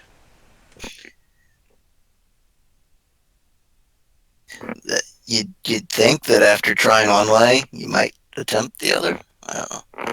I'm sorry, I was doubting my sanity here for a second. Understandable. I think we're all aware that Crumb's only mindset is push it in. Yeah, pull it out. It's not my thing. His Okay. pull-out game is weak. Box text. The walls of this hall bulge and curve with unsettling organic concavities. Thousands of sinuous etchings trace their way down the walls, as if the walls were scarred by roots or marred by burrowing worms fleeing from some peril above. 3 staircases arch, dip, and intertwine as they ascend dizzily to a series of hexagonal passages. They need to fire their architect.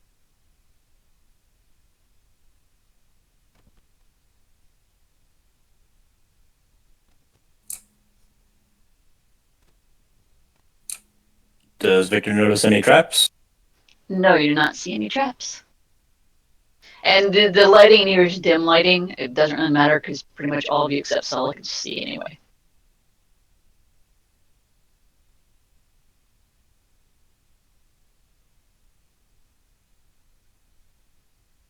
Well, I guess we could search around, see if there's any indicators. Look at any furniture or anything? You see someone on one of the staircases.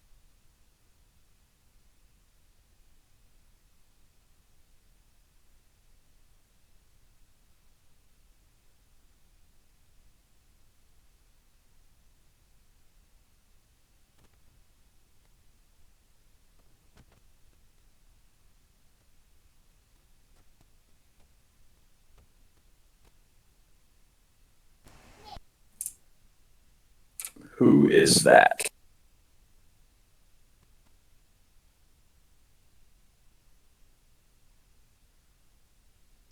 Hello? Hang on, I'm trying to find the... There it is. I got a feeling that I'm kind of screwed. Like I contracted some kind of freaking disease. Oh, that's hot. No. It's cool. You're just gonna turn into a clicker. It'll be awesome. I speak Swahili. Everybody go ahead and Roll initiative. Like an Ethiopian. I speak Swahili.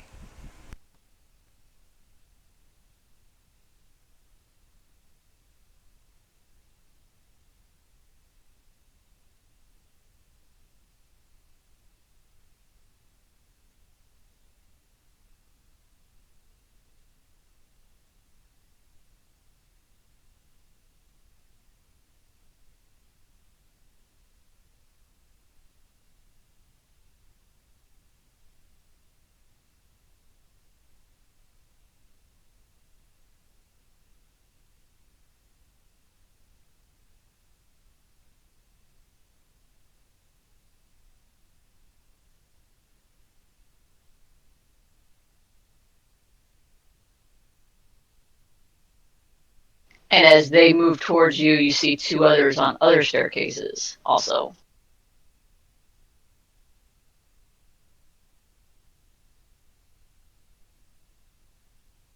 So we see them on the staircases and they're moving. Is this a smooth gate or is it like jerky? Or, like, They're not moving. The two in the back are just basically standing up and looking at you. The one in the front is moving. They're not moving jerkily. They're moving with a general purpose, though they do have mushrooms growing out of them. I'm gonna walk up there and snort some mushrooms. The one in the back draws a bow and shoots it at Amos.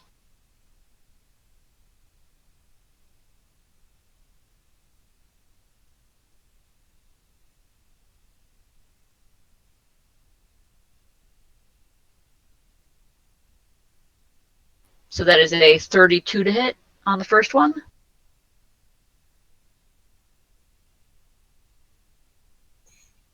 Nope. And a 35 on the second.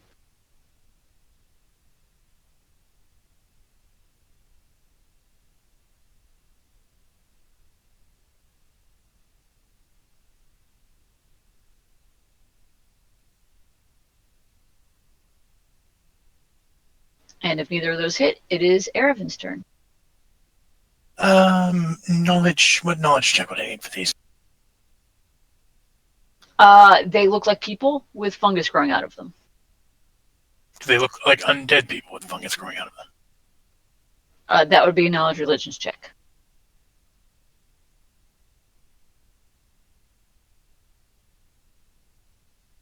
With that, while they don't look quite as fungusy as the ones you fought before, they definitely look dead and fungusy. Okay. In that case, the one nearest us. I'm going to hit it with misfortune. And that's a +2 because of the force. It fails. Turn tootin'. All right. Victor. Victor will delay till after Indra.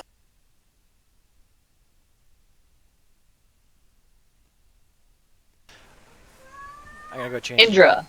I gotta go change the diaper, and I gotta get ready to leave here. It's cool.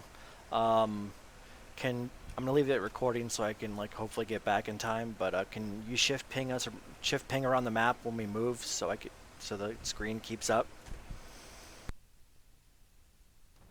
Sure. Sure. Thank you. Okay. I begin to dance, and I cast haste on everyone.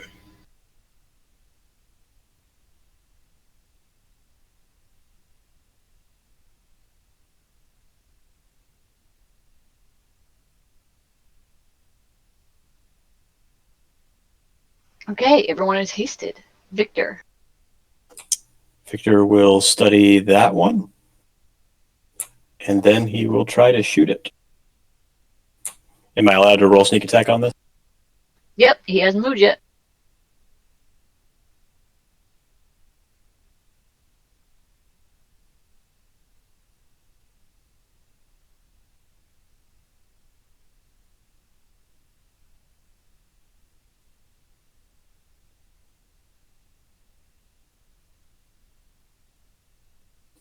Should I roll for the confirmation? Let me see.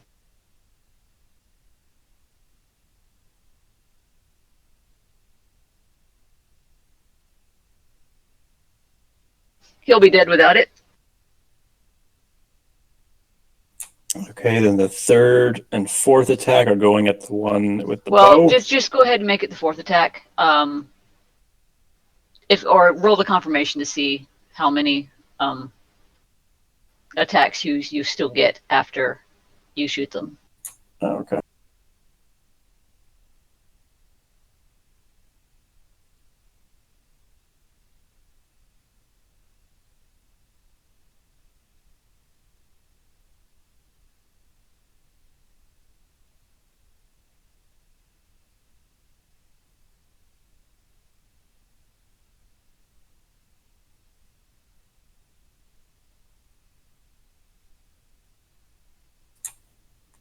Does that confirm?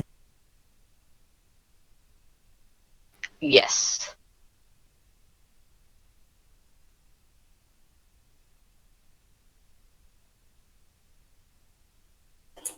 All right, so this critical hit does 47 damage, in addition to the 37 from the actual hit. Okay, so your last two shots can go in someone else.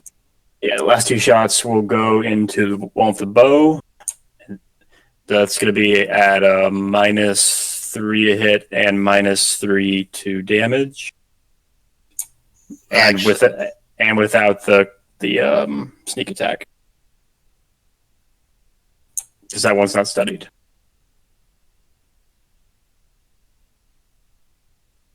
So does a 29 hit him? Yes.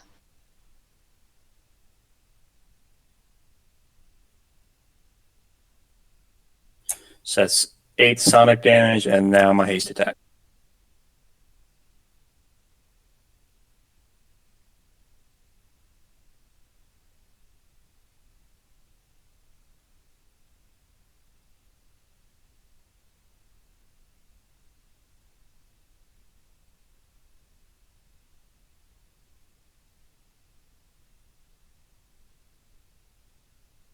Okay, yeah, that crits.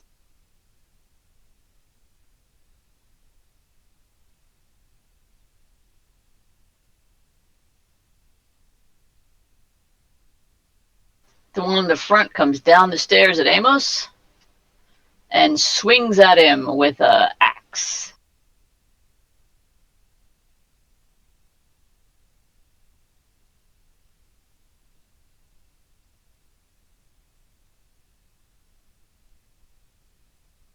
Just the first attack, that's going to be a 21, which is going to miss. Yeah, my crit damage is not working properly.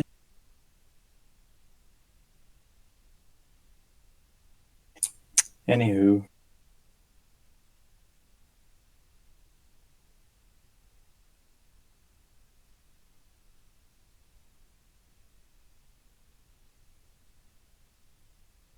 So it is now Amos's turn. I guess I will stab at the dude who so conveniently came into my area.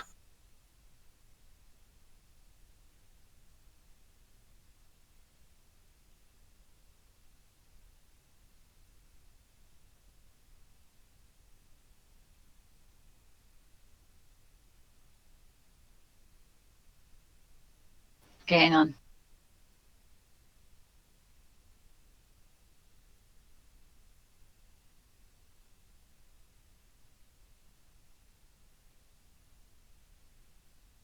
Okay, the last attack doesn't go off because before that, the body, it doesn't explode into a poof ball, but a poof does come off of it as it collapses to the ground.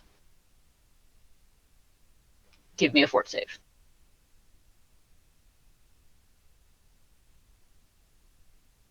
Okay.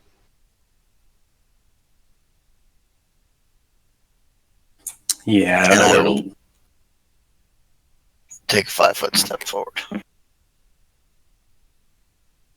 Crown changes diapers. I don't know where to look to fix this macro because that crit damage is nowhere close to where it should be. It's just rolling. It's just giving it an 18 plus a 12 for some reason.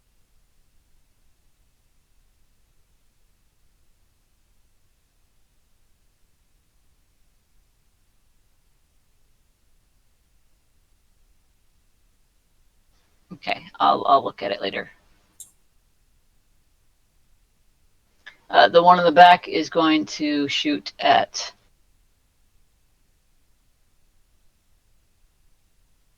Victor.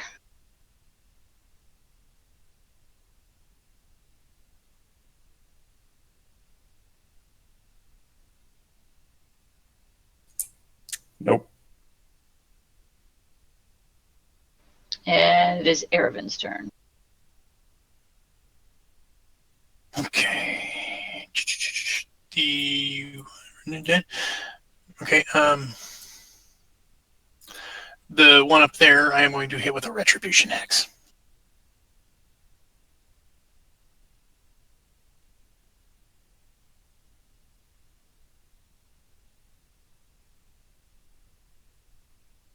Wait, no, yeah, that's right. This one does have a +6 for humans. Bird? The favorite enemy human for the one that shot at Victor. So add a +6 to those. So 33 does hit. So you take 19 damage.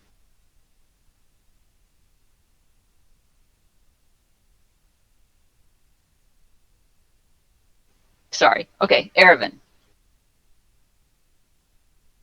Okay. Going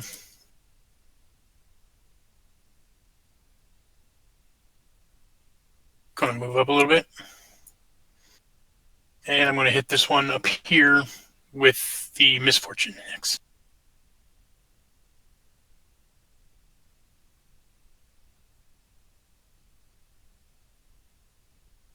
It saves. So is that with the +2 for the corruption? Mm-hmm. Got 25. Alrighty. Well, I tried. Indra. I don't have a lot that works at this range, but what I do have is Hold Monster. It's one guy. So I get to hold him still, and then you guys can go up the stairs and punch him in the face. What is the save DC?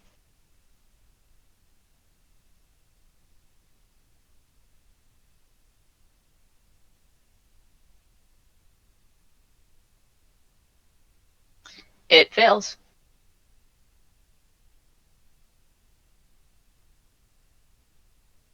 I got it. You guys can go grab it. Victor? Victor's going to say screw that, and he's going to shoot it.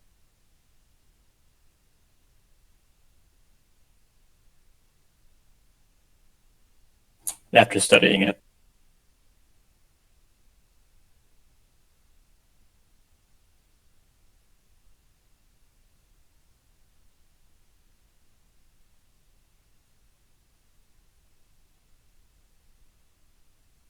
There's the haste attack. So does a 22 hit? Nope. 25 hit? Yes. It's dead.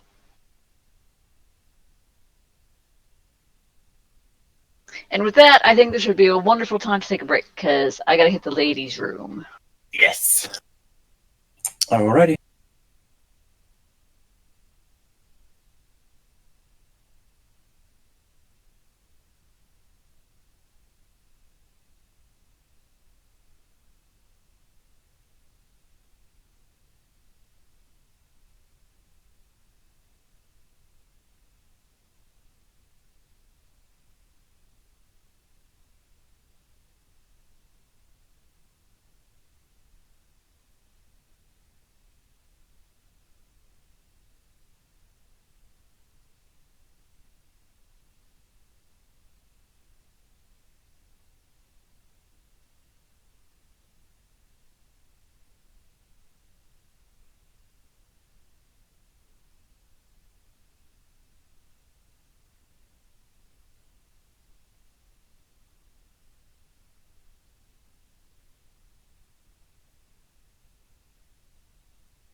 I have a kitten springing from couch to couch. Oh,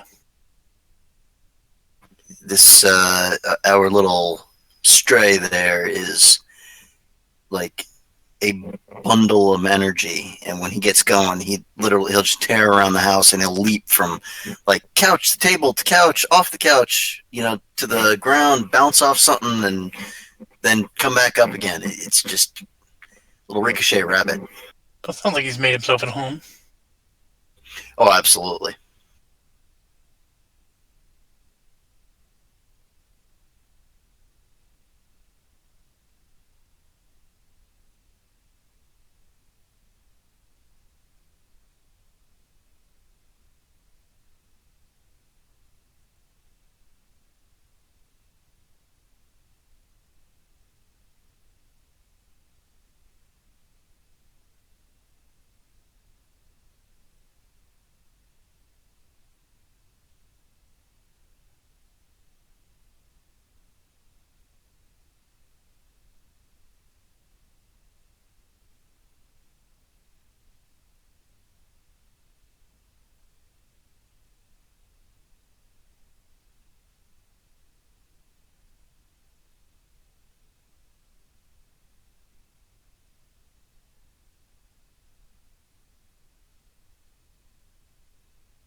I am back. I too am back. Welcome back. Everybody back? I don't hear Michael. Didn't he say you have to leave 2 hours in? Yeah, he may or may not be coming back. All right, so the bodies, while they didn't explode in poof balls, there was a poof of spores as the bodies went down. So the bodies are still laying there. Well, clearly we have to search for clues, and if there happens to be any loot. Prestidigitate, prestidigitate, prestidigitate.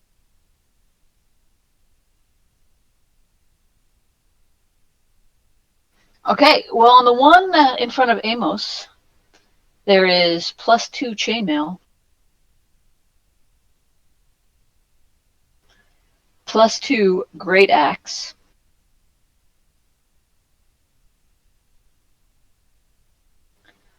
+1 returning throwing axe,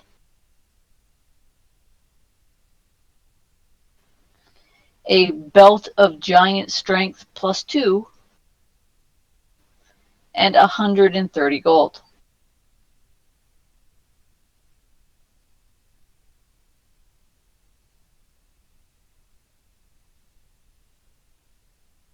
Okie dokie. On the one that got obliterated by Victor before he got to cast any of the spells that I spent hours making macros for. Thanks for that, Victor. My pleasure. There is a +1 long spear, a wand of shield with 33 charges, a cloak of resistance +2, a headband of alluring charisma +2, and 235 gold.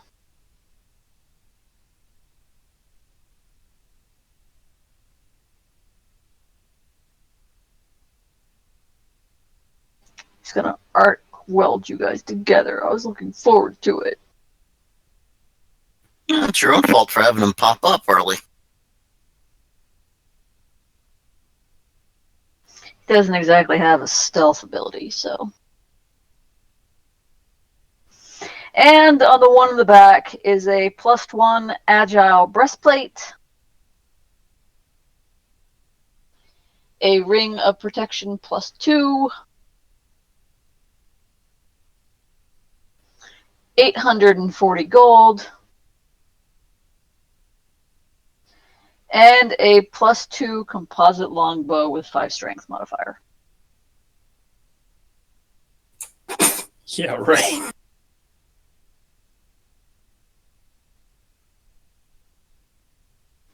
Yeah, this ranger had a strength of 20 and a dex of 16 and was archery focused because they're bright.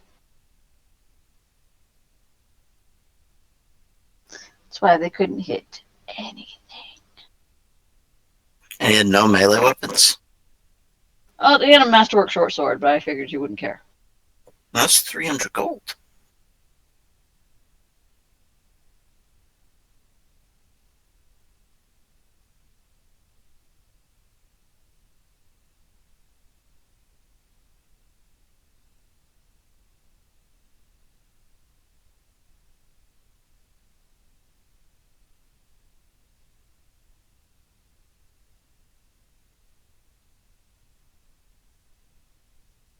Though you do see something near the back of the room under the stairs. Let us head towards the back of the room under the stairs. You see what looks like a partial cocoon of tendrils. Hmm. Does our guide have any idea what that might be? She looks at it and goes, "There's someone in there." Should I stab it?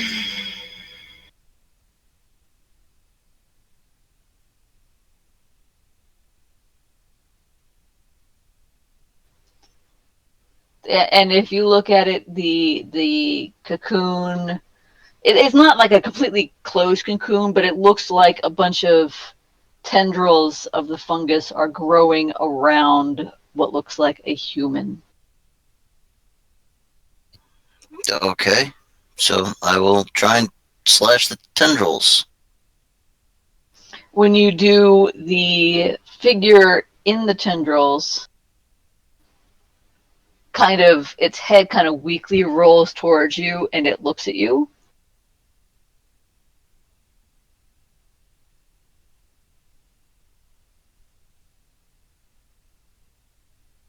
And they look very weak and very thin, as if they have not eaten in a while.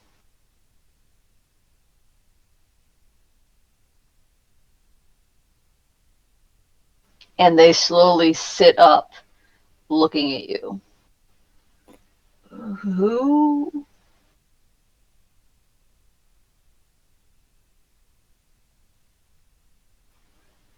That was going to be our question.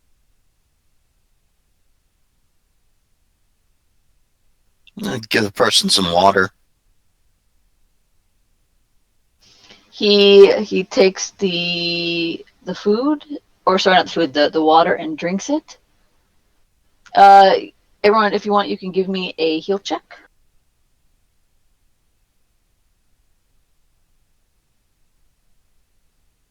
Bleh. Yeah, they look like they are probably weak from lack of food.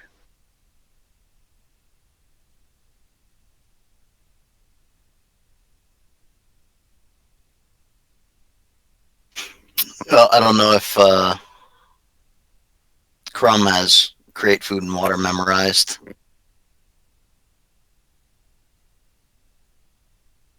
I have some trail rations.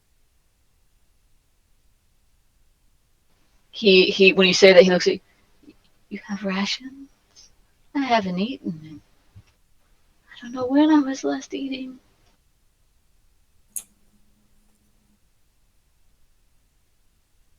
So, who are you?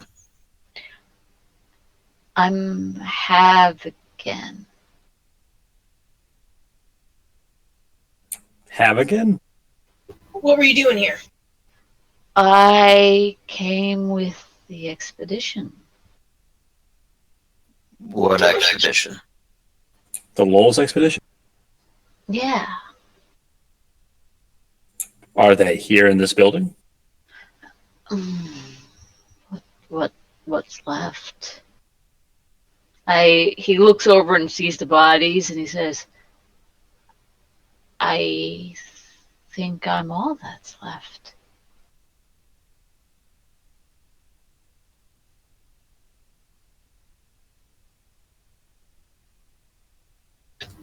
And just so we're clear, this is most definitely not like an amnesiac or lying to us lulls, correct? No, this guy's not lols.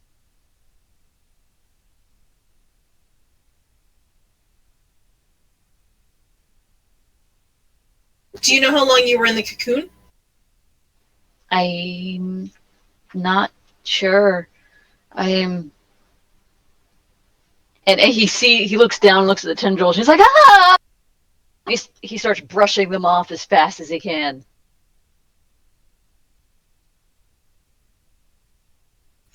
It shouldn't have been that long because they were only a couple days ahead of us.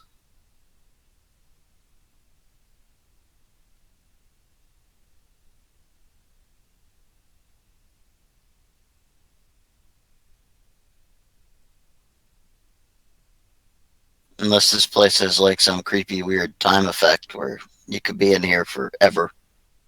I thought they were more than a couple days ahead of us. Yeah, they were more than a couple of days ahead of you. I thought we were only a couple days behind in several locations. We had made up a bunch of ground with something.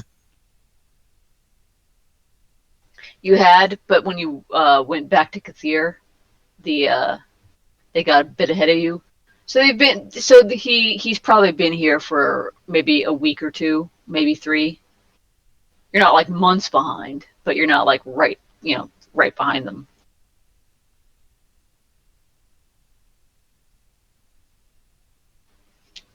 And he's like, who are you?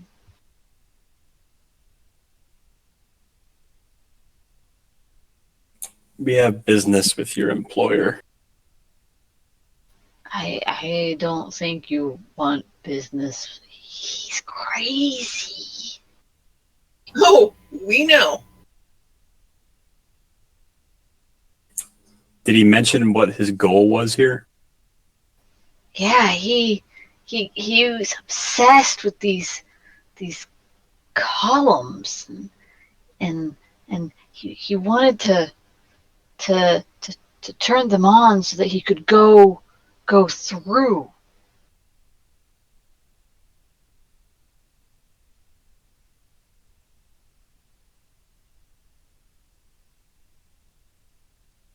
Well, that makes a lot of sense.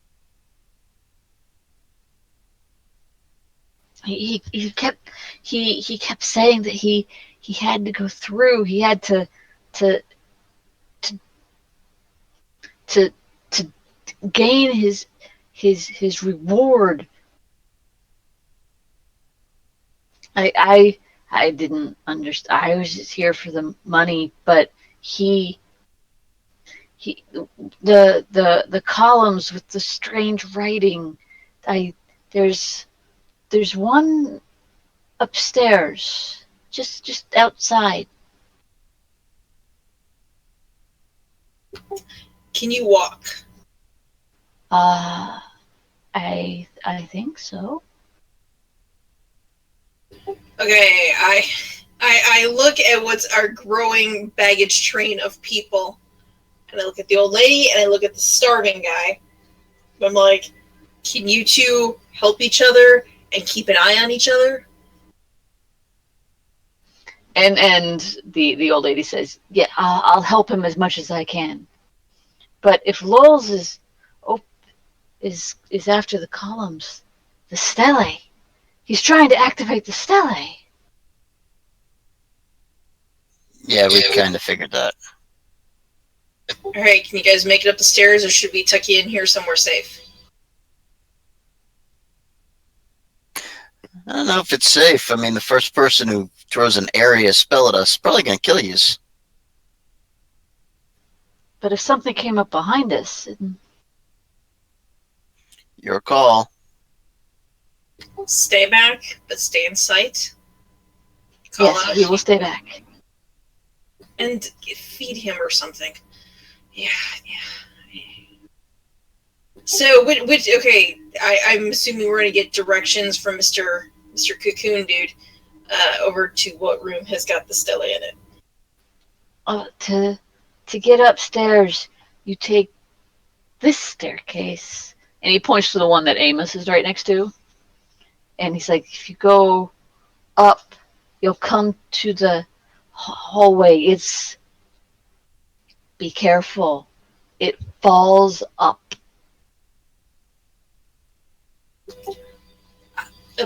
Oh, okay.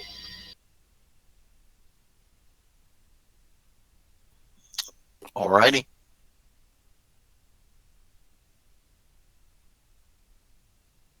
Let's do this. Can someone use magical devices? I believe so. You want to use a cure wand on me? Yes.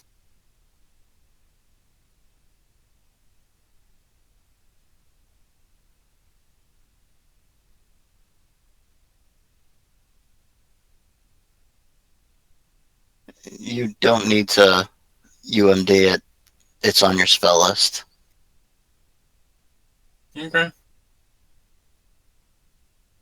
So which wand are you making use of here?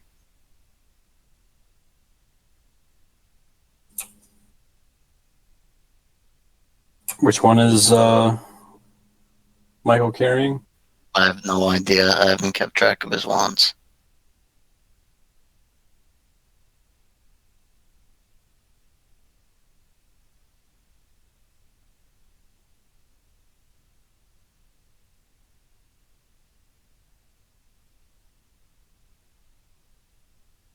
I'll just pop a potion then.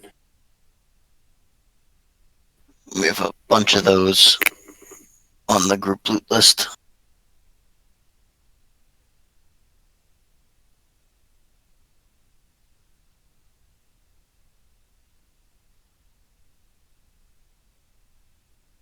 Potion to cure moderate wounds.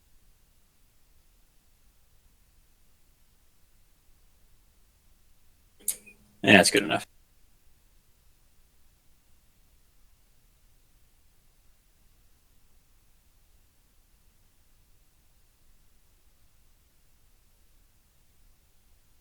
Okay, so are you going up the stairs? No, we figure we're just gonna call it quits here and give up. Okay. Well, good adventure, guys. World ends. Yeah, world ends in I don't know.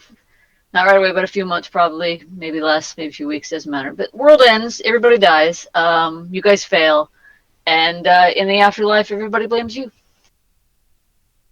until your souls are swallowed by an extra dimensional horror, and then nobody cares anymore.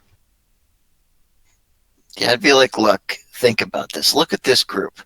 This is what you're resting the fate of the world on.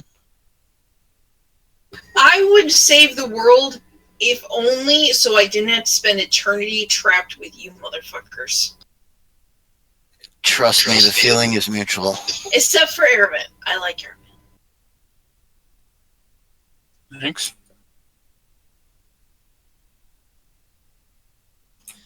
Victor's going to pick his arrows up.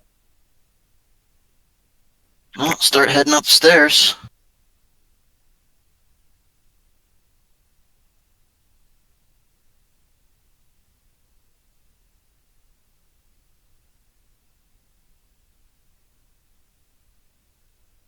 Okay, you see the hallway there, or not the hallway, but you see basically what looks like a air shaft, very large shaft, going upwards. It is a cylindrical room that is empty, but is so tall as to have no apparent ceiling.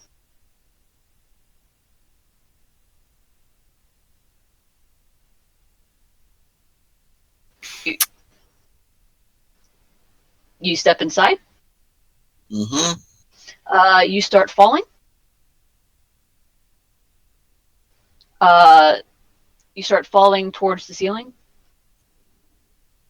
I start flying towards the ceiling. Okay, so you start picking up speed. No, it's controlled. I'm not just falling. I will just kind of lift up there.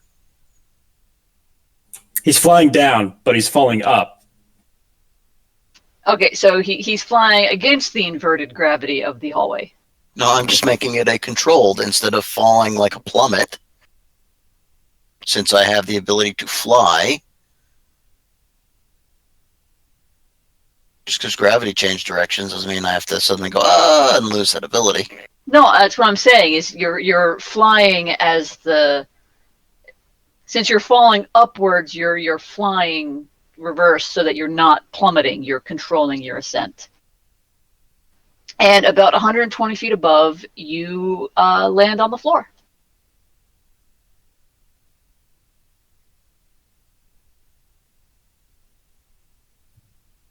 I wave to people.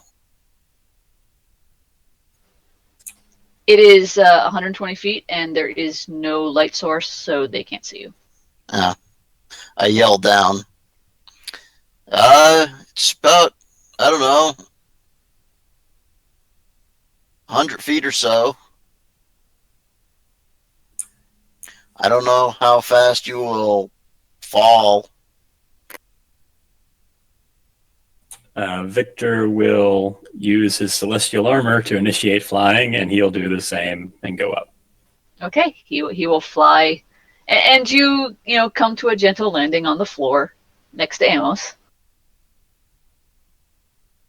Indra's gonna look at Airman and go like, I can't fly. But you did that thing Get the on top of hair. with the temple. And she kind of just closes her eyes and kind of tilts her head back. And it's just like, okay, just take me. Do the thing with the hair in the fight. And Crom can just fall to his death. He's a cleric. Or you can use a rope. I only have 50 feet of rope. Use a rope to do what? Climb up. Climb down. Rappel upwards.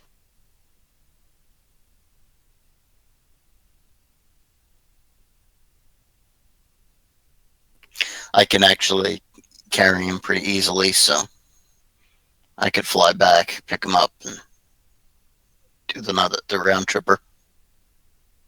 And I'm sure in no way, shape, or form are you humming I Will Show You the World.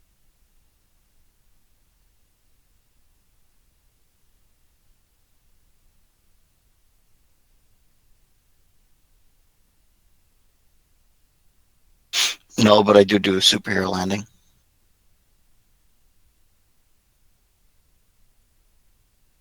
Superhero landing. All right, you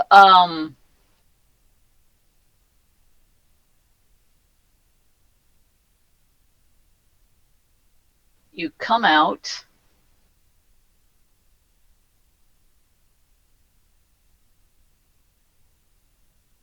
Right there. You're at the top of the shaft. You're standing upside down on the ceiling, but there is a little doorway there.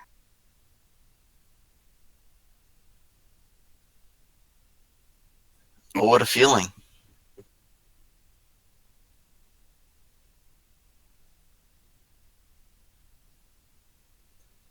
Okay, so I'll walk out into the room area here, big area, space, whatever. You kind of do a flip as the gravity, returns to normal. And you see a few bedrolls, a handful of spilled grain, and the ashen stain of a long-dead fire occupied the center of this nearly triangular room. At one of the three vertices, a hole in the wall opens to the outdoors, as well as the ground below. You said it was outside, right? That he did. So let us go that way. Let's see. Everybody give me a perception check.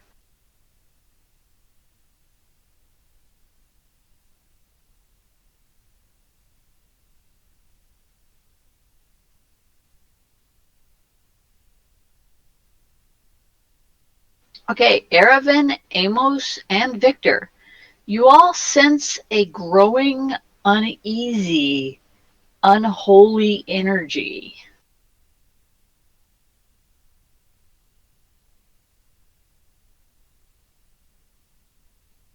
Something don't feel right here.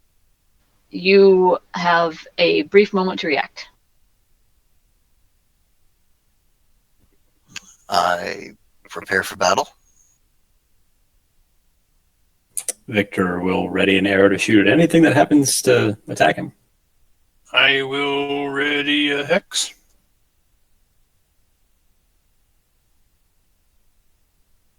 Okay. Suddenly, you all see gathered around you the ghostly forms of what seem to be dozens of Lol's hirelings listlessly gathered around a small dung fire. Suddenly, one falls over and converses as fungal tendrils emerge from his eyes. The others reach for weapons and begin striking their fallen comrade before heaving his corpse into the fire.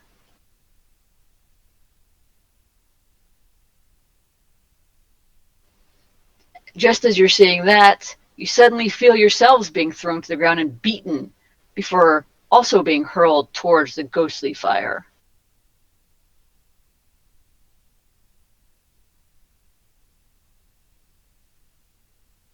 Is there any sort of check for this?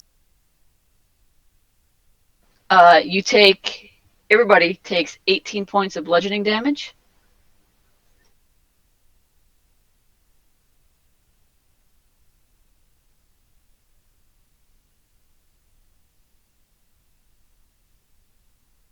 And what is... Hang on.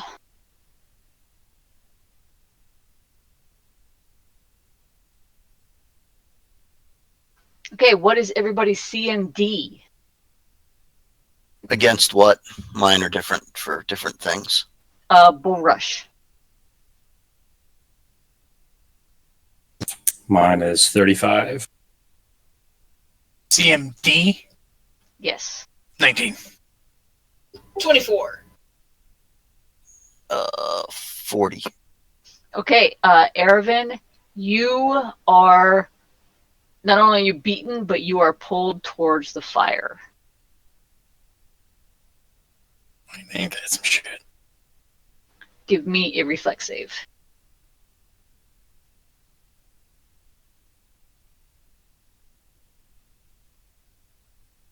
Could one of us also try to reach for her? She's going to basically have to slide through or past the three of us. Yeah, you can give me a reflex save.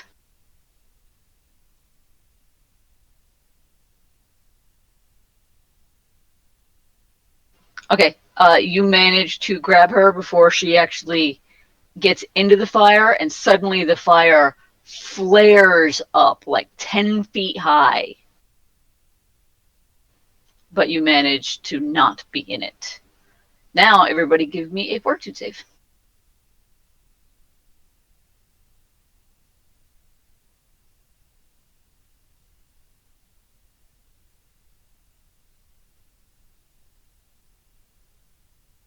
It's a bad day for Aravan today.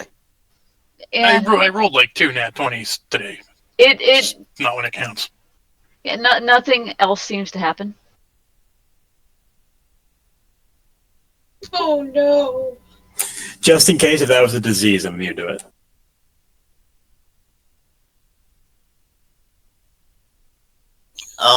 Someone like, is the fire still flaring or is it stopped? No, Or... when it flares, the entire haunt disappears. You see no fire. You see nothing. Just the long, cold ashes of a camp.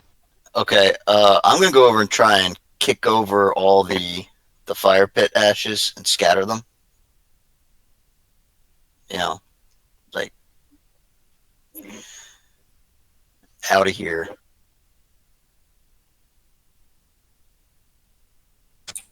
Well, that was unpleasant.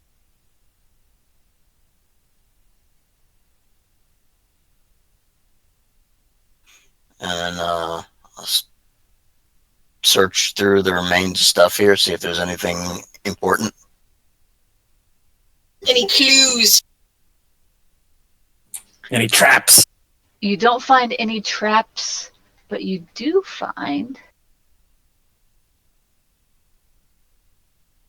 a journal.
Lovely.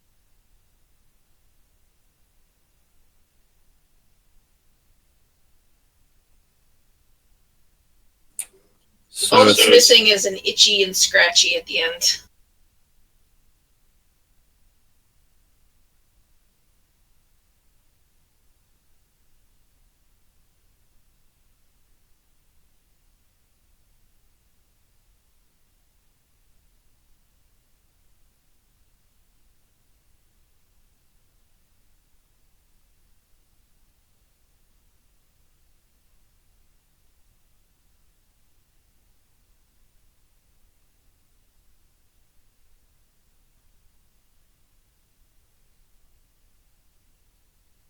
well, it certainly sounds like this fungus is best to be avoided. Yeah. Yeah.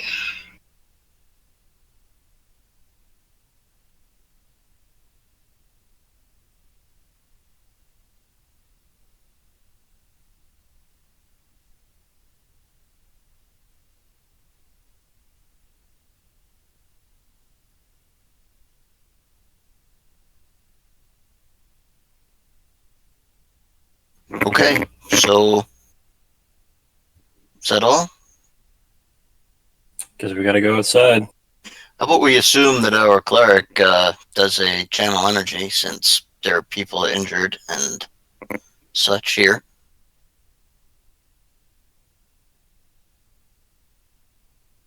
His thing's what, 76? I don't know, scroll up to his last use of a channel.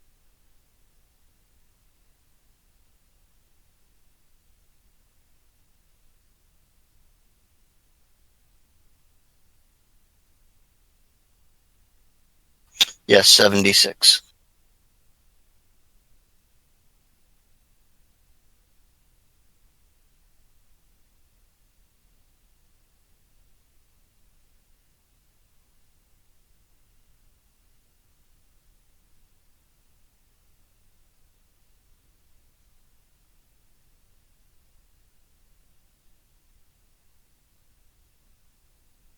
Did you get that healing, Anna? I'm sorry, how much? I spaced out for a second. 23.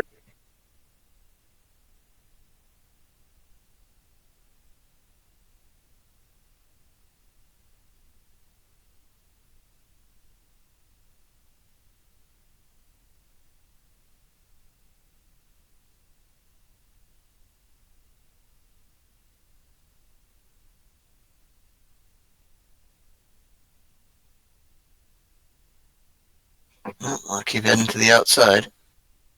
Okie dokie. From the ground outside, this building did not appear to have any windows, doors, or other external features, yet this is clearly a walkway that wraps around the tower like a balcony without any railing. Like much of the tower's architecture, it seems to defy common sense, including perspective. From the entrance looking to the east, you can clearly see the city's eastern quarter. But as you continue to the path to the north, you can instead see the city's western skyline. Along the west side of the building, you see the view from the east again, and to the south, it appears as though the tower were atop the city's eastern mesa looking west.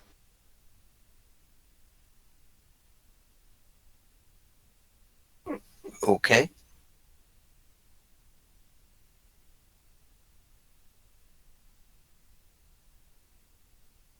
So either the views are just weird or the balcony is somewhere else.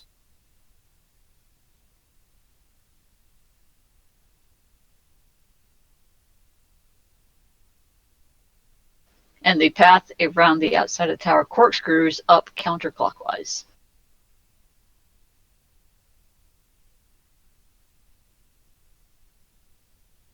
Well, I hope nobody gets vertigo.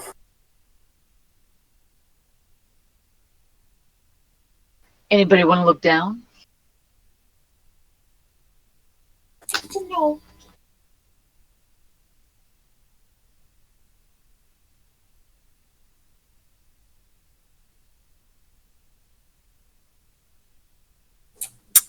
Get the feeling that if I look down, I'll look up. No, if you look down, you see the ground about 150 feet below you. So if you keep walking up the walkway as it corkscrews around the tower, you have to walk about the walkway rises about another 100 feet, so you're about 250 feet up. So don't fall.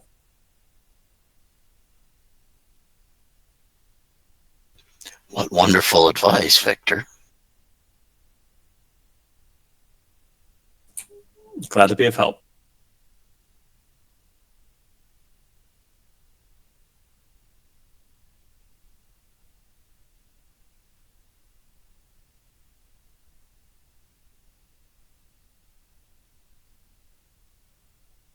Everyone's so quiet tonight.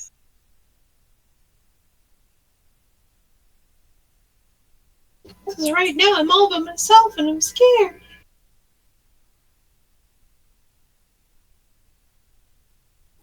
So what do we see here?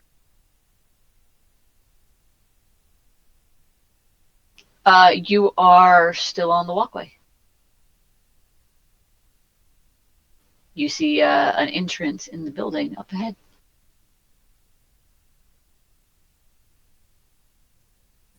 Do I see any traps? Nope.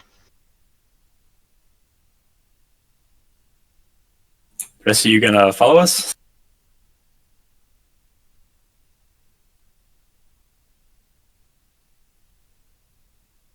Crumb can't because he's not there. Ropey strands of sickly fungus stretch across this rough-hewn chamber's walls. Vine-like growths hang down from the ceiling, some ascending through a 10-foot wide aperture more than 40 feet above. Do we have to climb the fungus?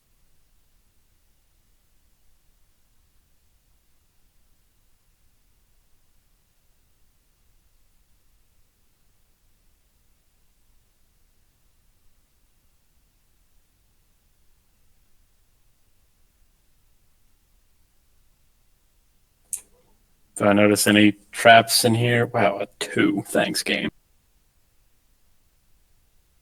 You don't notice any traps. There's entirely too much glee in that response.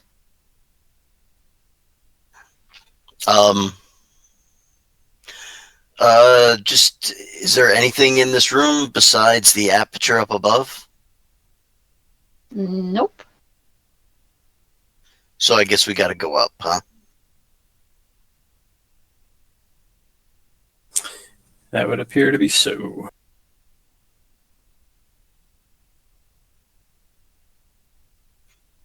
Okay. Well, Aravan, you want to carry Indra? I don't know how much flight you have left for the day, because you have to do yours in, what, 1 minute intervals? Yeah, it's a minute per level a day, I believe it is. Okay. Actually, I can carry the whole party. At once, I think. I don't think the rest of you guys weigh more than 1,200 pounds.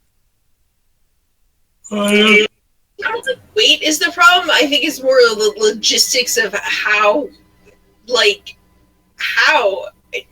you're going to be like the truck for the Beverly Hillbillies, and we're going to be all just like everywhere on you. It's just a ride up. It's just an elevator.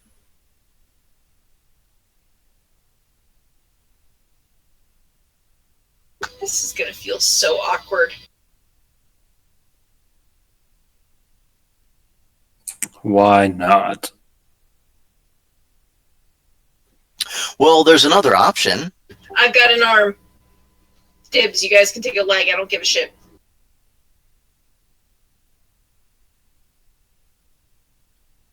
Just remember, Amos has a very broad back, because he's only like 5'3", but he weighs 200 pounds. So he's a short little muscly fucker.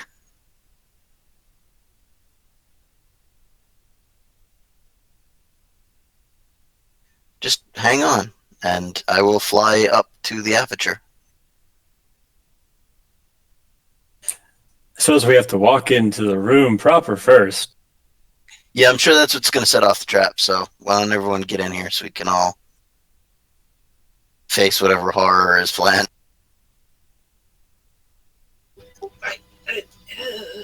You want to move Crumb in here with us, sweetheart? Get in the room, Sala.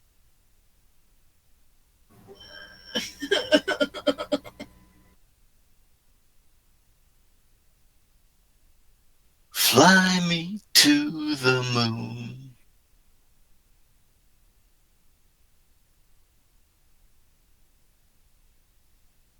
Okay. You fly upwards.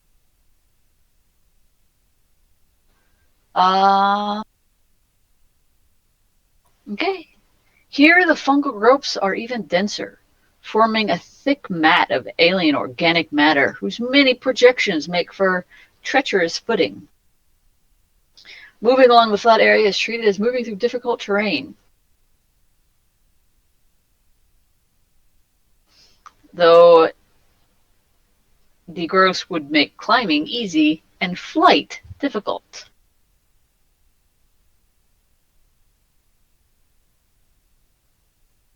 Oh god, they know we're here.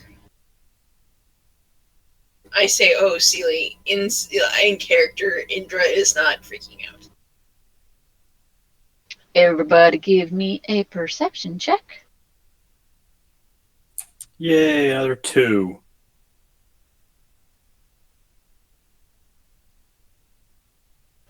Wow. It's okay.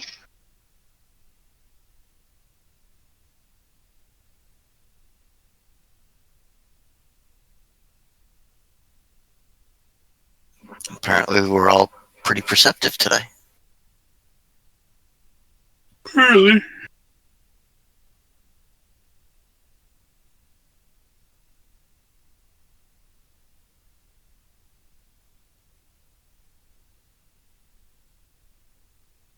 Not quite perceptive enough. You do not get to act in the surprise round. As portions of the fungus move, and they appear to be coils of fiber with immense mouth parts that, until they moved, blended with the surrounding vegetation. Though you do notice a patch of fungus in the south starts to let out a subtle, eerie violet glow. Okay. Sala shouldn't actually be out there by herself. That was just how we were in the Yeah, I room. know. So go ahead and position yourselves how you're going to be. I should be Indra and Aravan should be on the other side of me. Just switch places with me, Aravan. You'd be in the middle. We were hanging from his back. Yeah. We were backpack. You know, I think this gives me a chance to use a new spell. Nice. So roll that initiative.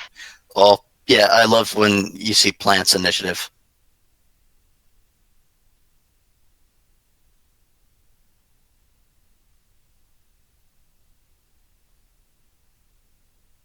Actually, those should be 4 higher. I didn't do the initiative right. God, this GM sucks. What's up with this? I know. God.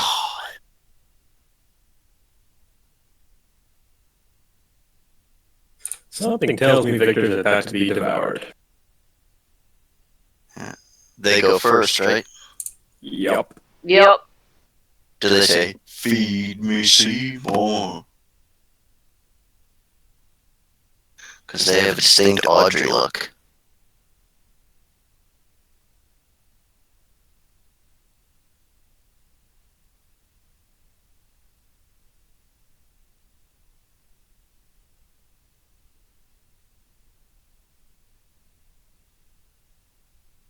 That one Yeah. bites at Victor.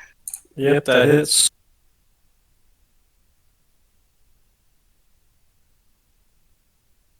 And probably grabs, too. Because your CMD loses all your dex bonuses as well. Awesome.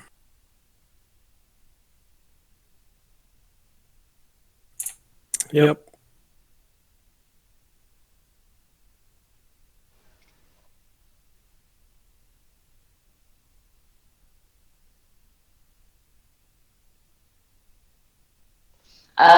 And its mouth thing starts to close around you. The other one lets out a flash. Everybody needs to give me a fortitude save.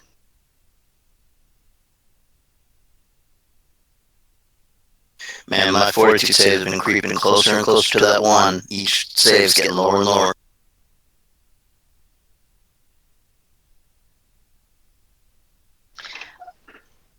Okay, Indra and Aravan, the bright flash was very bright. You are now blind for 3 rounds.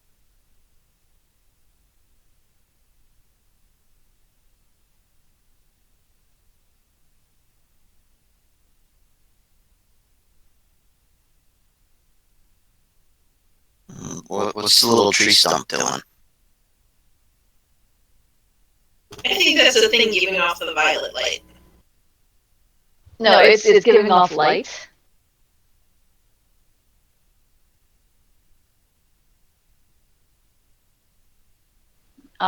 It is attacking Amos.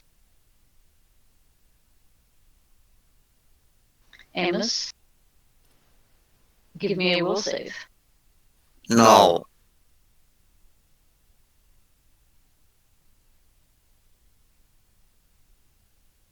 Okay, you take half damage from what feels like something is thrusting its way into your mind. As it lets off a stream of spores at you. So you take 9 damage. Alright, Victor, it is your turn.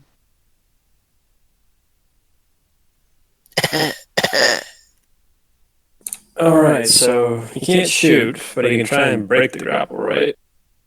Yep. So that's what, D20 plus my CMB? Correct.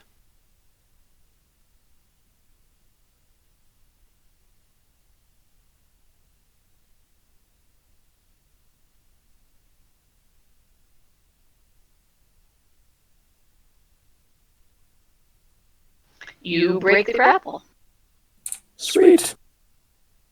So then I have what, a move action? Yep.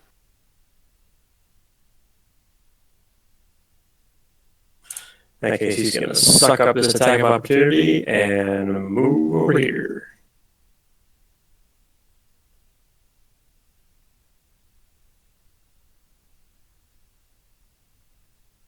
Does that hit? Does not beat my armor, no. Okay. Amos. Amos is going to delay till after Indra goes. Indra. I'm gonna do the huge and begin to dance and cast haste because I don't need to see to say the verbal spells. Does it say you have to target people? I don't believe so, but let me make sure.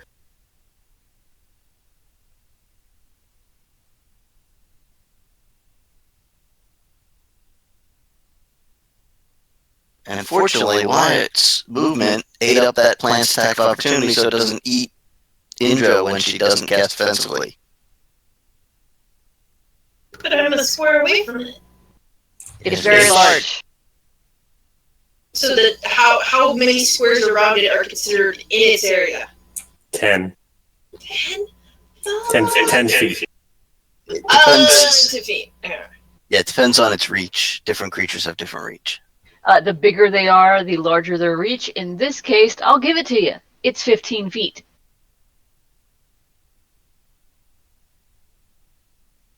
It does not look like I have to target you.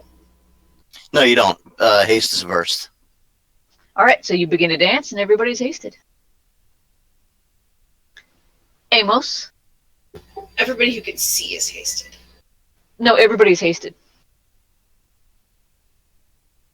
Everyone who can see gets your dance bonus. Oh, This is all difficult terrain? Yes, because it's covered in fungus. But you said flying is difficult too? Yeah, because there's ropey bits of fungus all throughout the room. Well, crap.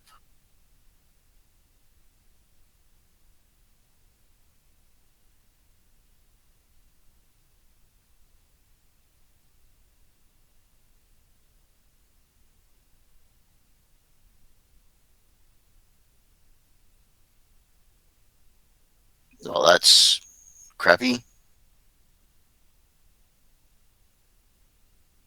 I will suck up the attack of opportunity as I close in on this guy.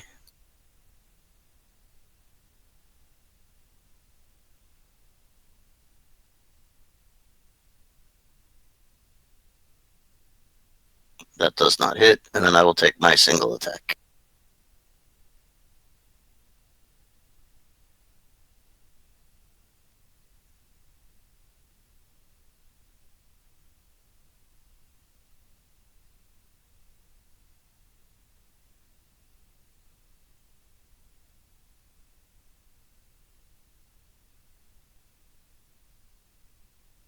Okay, Erevan.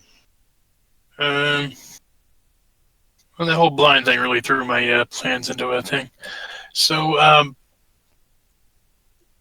shit, I think the only thing I can do right now, because literally all my spells require line of sight, is cast Cape of Wasps on myself. Cape of Wasps. Just in case, anything comes up to me.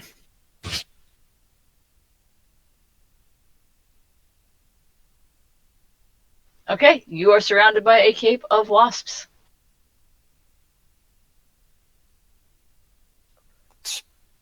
Really all I can do. Well, the fungal creature nearest you is going to attack you. Does a 22 hit you? Actually, I do not think it does.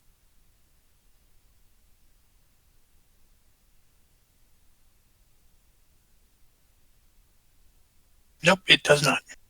Okay, so you miss. Or it misses. And it does not get stung by your wasps. Nope.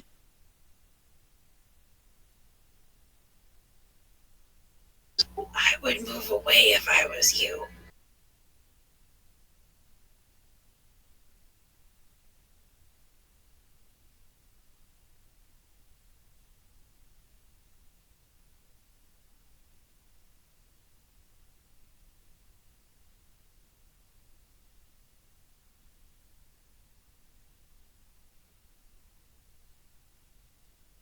The stump sits there. No, the stump is going to attack Victor.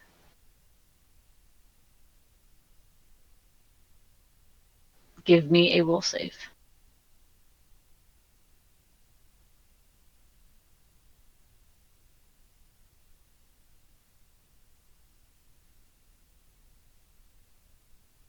You take 7 damage.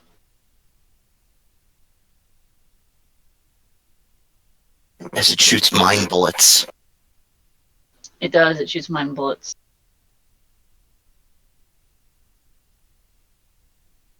The one by Amos is going to attack Amos.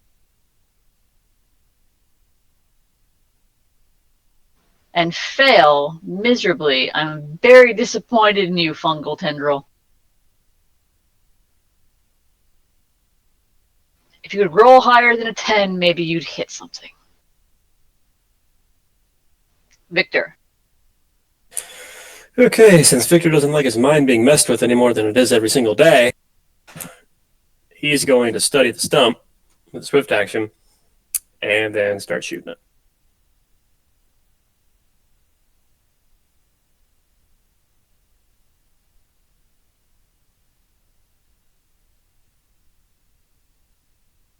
Don't get stumped.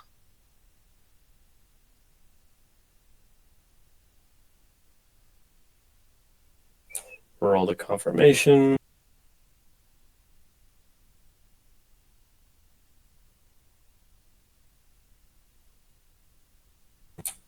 I think that confirms. So the other damage is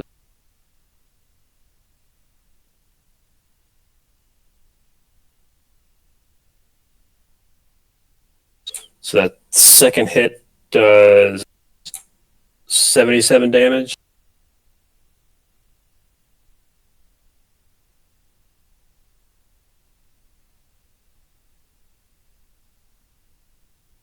So does 103 damage kill the stump? No. Does 124 damage kill the stump? No. Okay, then his haste attack is coming up then. The fourth attack missed, obviously, and because it's a 19 at this level, 19 is not gonna hit anything. And his haste attack crits.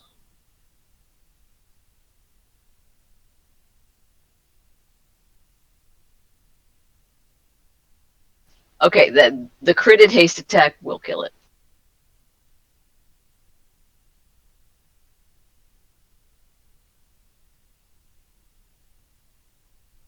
And that's all he can do.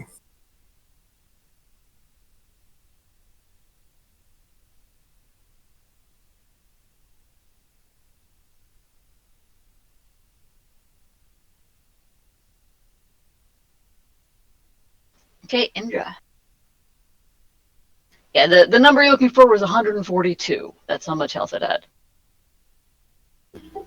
So I am standing right next to Aravan. I have felt her get attacked. So and I did see that at least one of those things are there, so I realized I should move. So blindly, I take a step back. You cannot 5-foot step. You could use a move action to take that movement, but it's difficult terrain, so you can't 5-foot step. Then I move to here. Okay, it attacks you as an attack of opportunity as you move out of the threatened square. But with my Daredevil boots, I allow the wearer to gain an extra maneuverability while moving through hazardous areas. As a free action, the wearer can click her heels together and grant herself a +5 competence bonus on acrobatics checks made to move through threatened squares or to move through an enemy square without provoking attacks of opportunity for up to 10 rounds a day. Yes, you should have said that before you moved. Okay. You have to say you're tumbling. Yeah, you have to declare you're using an ability before you need it. Unless it's an immediate action, which is reactive. Yeah, so if you had wanted to move out of a threatened square using your boots, you should have said that you were going to. You just said that you moved. My bad.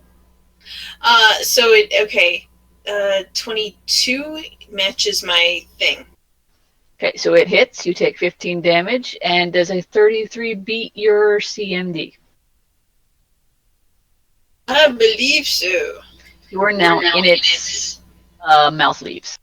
Also, move yourself up to one of the adjacent squares, because when you're grappled, the target automatically pulls you adjacent to it. She's in its reach, so I'll counter. She can still stay there if she wants to. Did you remember to include the armor from haste?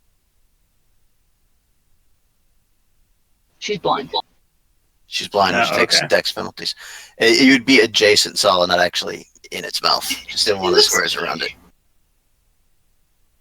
If you want to be up in its mouth, you can be. I mean, unless you try to be in its mouth. So. It's some visual humor for myself. Amos. Yeah, Amos is going to try and cut up and make salad.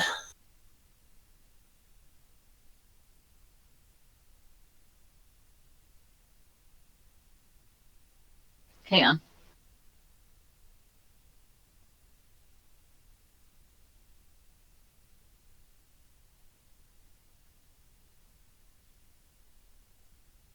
Okay. With the third hit, it goes down. And I cannot move since I can't take a 5-foot step, and I used the full action, so.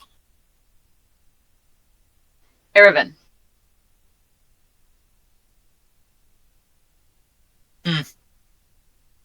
I'm just gonna take my move action and move back then.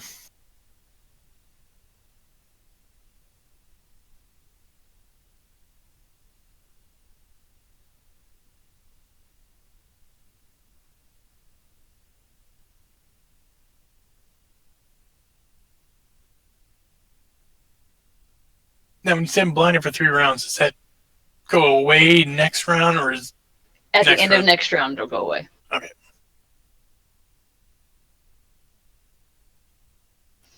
Okie dokie, the creature.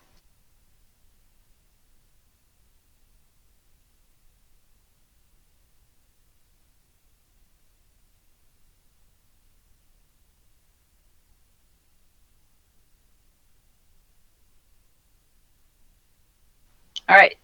The creature is going to eat you. Also, you took 15 points of damage when it bit you the first time, Sala.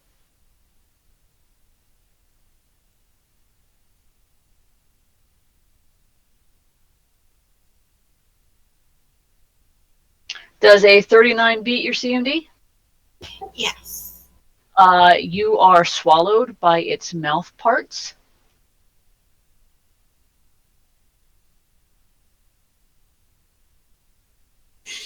In Soviet Russia, salad eats you. Oh no, I'm going down its throat. Oh my god, I'm on its tummy. You are wrapped in a tight digestive cocoon and expelled into an adjacent square. You take 7 bludgeoning damage and 12 acid damage.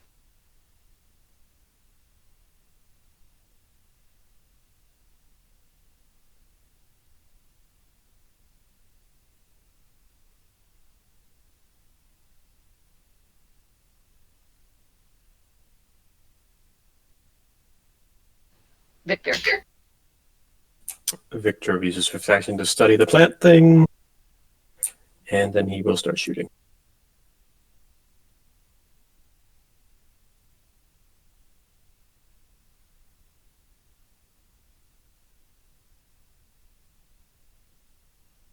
Does a 26 hit?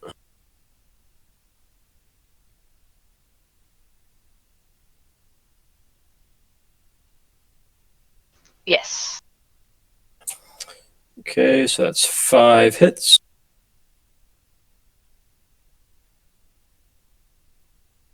So 17 sonic damage.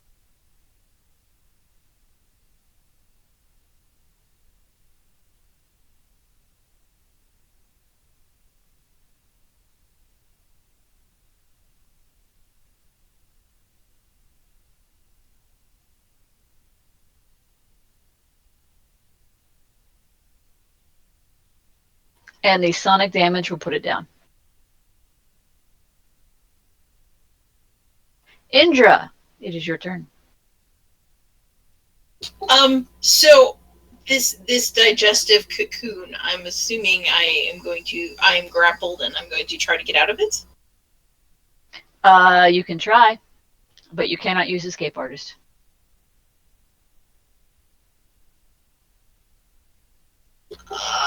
Zombie. You can cut your way out, probably. You have a dagger or something, right? Ew. I have a masterwork silver dagger.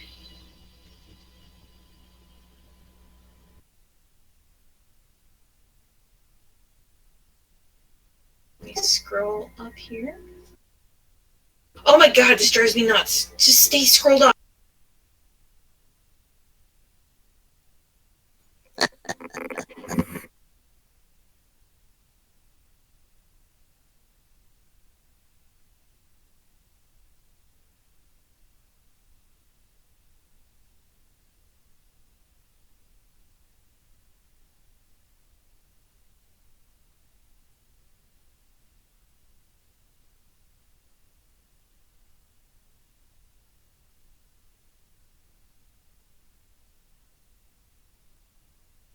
Okay.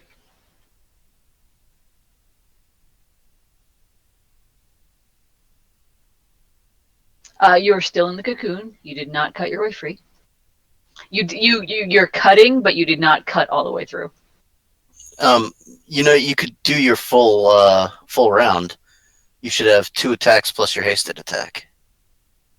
Oh god, that's right. I so rarely actually do a physical attack. She had to actually take her dagger out. She was not wielding it when she went into the cocoon. Still, I mean, you guys are gonna come and get me, right? Right? Amos.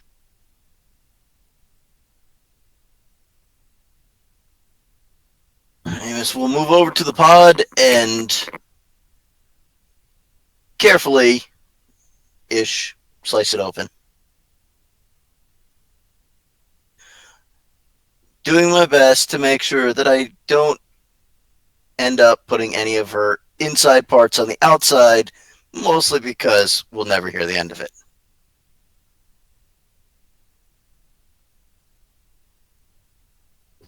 I would point out that you have put the most amount of my insides on my outsides, more than any single creature.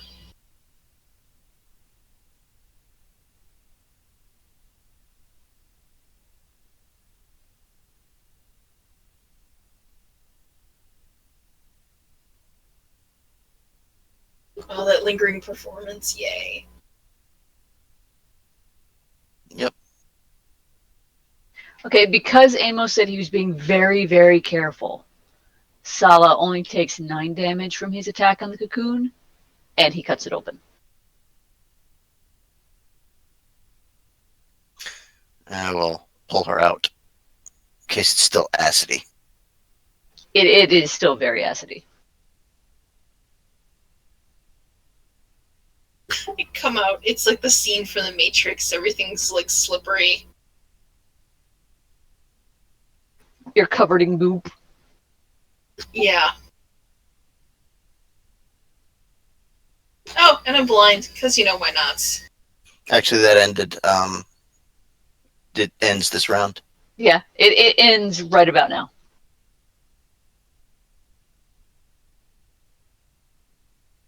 So I get to open my eyes and then start screaming, "My God, there's acid in my eyes."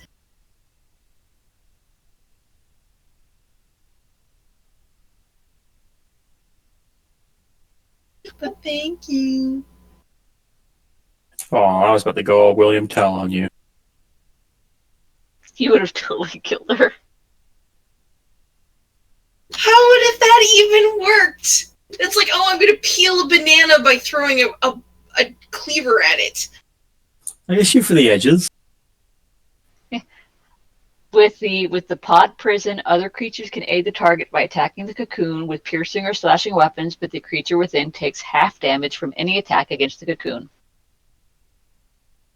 And since Amos said he was being very careful, you only had to take half of the half damage. Oh, good thing I didn't crit. Wouldn't be the first time. This is true.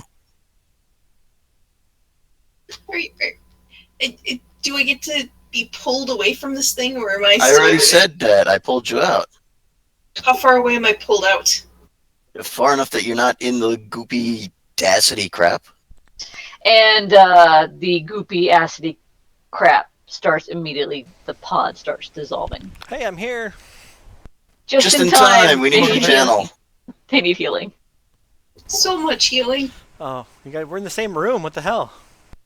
All the healing. How much more? You missed her being eaten by a giant plant. Oh, so is she infected with some kind of spores too? No, she was eaten and pooped out by a plant in a little pod. Wow. Literally a plant, not a fungus. But you know what? That's it. That's a good thing. Sala, give me a fortitude save. Thanks a lot, Michael. Well, hey, I'm just Teacher, trying to get caught back up, teacher. man. I am a teacher, and I'm getting ready for school again, so... Yeah, you're screwed.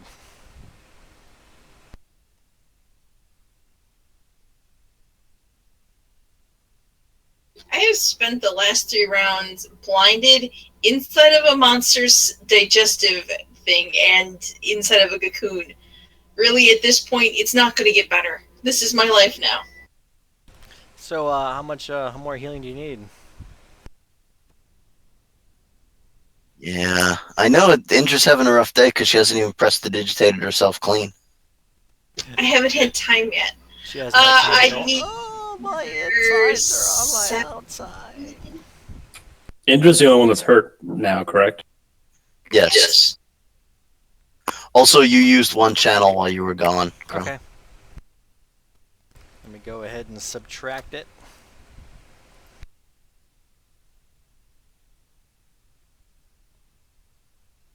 Andrew, how much more healing do you need? 17 would top me off, but, if nobody else is hurt, we can wait. I have Okay. potions. Okay. Actually, I am going to go ahead and say we're going to stop it here for the night. Because any other way you go is going to be long fights. Okay, can we search the room? Is there anything of value or utility in here?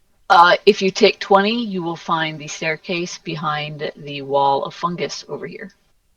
Okay, what about those doors at the end of the hall? Those you can see, obviously. You can see those. Okay, I wasn't sure if those were supposed to be visible or not. No, Did we play last they're week? not invisible. Yes, we did.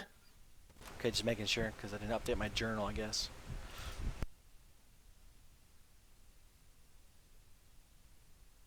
Probably because we didn't level up.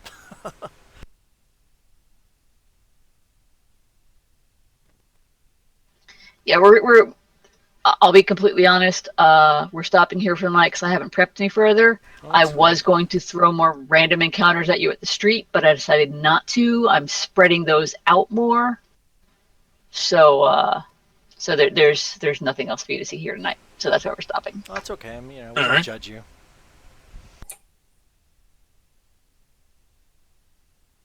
You know exactly what it's like to run out of prepared material. That's when you get the universe is not yet ready for you to enter this area. Ye who stand before these doors shall be judged. I told you there was a freaking door here. When you go towards the door there, you just see what looks like a ring spinning. Underneath it says loading. Can Indra see the door now? So it says you need to purchase this DLC to proceed. Exactly. Or wait, who's not fucking keyed to this dungeon yet? It's not level appropriate, right? Yeah, looking for God raids. damn it! Who didn't fucking turn in their quest item? Oh, it's like old decks all over again. I used to pug KZ, yo.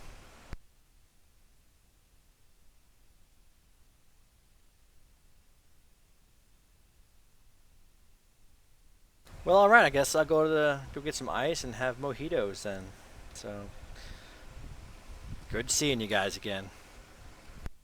Alrighty. Next week we get to do more stuff. Yes, Probably more of my blood will be sacrificed to more things. next week you're going to fight more monsters, find more wonderful loots, meet more interesting people. And get more fungus. And kill them. Get more fungus. I'm really hoping this fungus thing is a disease. I'm really hoping this fungus thing isn't lethal. I'm really hoping that it's a poison. You know, honestly, if it's a fungus thing that I contract and I turn it into one of those little things that blow up and stuff, that would not be pleasant.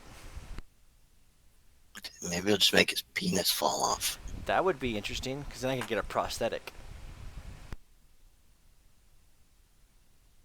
It would fuse all your stuff into a cloaca, so you could have an omni-hole. I would use a wish to get that back. Yeah, Sala, Eric and I started watching The Strain. So we're watching The Strain, and they get to the part where they're dissecting a vampire corpse, and they're like, all of his orifices have fused into a cloaca. And me and Eric look at each other, and we're like, omni-hole! Just stop after season 2, because then it just gets really stupid. Do not underestimate our ability to enjoy really stupid. I find Waterworld to be a wonderful enjoyment of a film. Waterworld Believe isn't me, that bad of a movie, honestly. I mean, it wasn't like, a great movie, but it wasn't. It wasn't awful. great, but it's one of those movies that I watch it just to watch one particular actor really ham it up, and in this case, it's Anthony Hopkins. Yeah, it wasn't a horrible movie. So. You mean, not Hopkins. Yeah, dude. Brain. Yeah, that guy. Yeah, I know who. I'm brain farting too. The dude from Dennis Hopper? fucking Dennis Hopper. Yes, Dennis Hopper. But Dennis Hopper always hams it up. I know, that's why. It doesn't matter what scene it is. He just, Especially like in Apocalypse Now, and he was like all like young and like really, really cooked up. Hey, at level and 9 Easy spell. Rider. Level 9 spell, I get yellow sign if I want.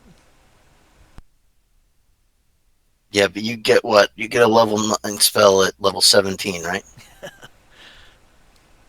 If you learn the spell Yellow Sign, I am changing your god to Hester immediately. It's a valid spell because it's only a, mind-affecting compulsion enchantment.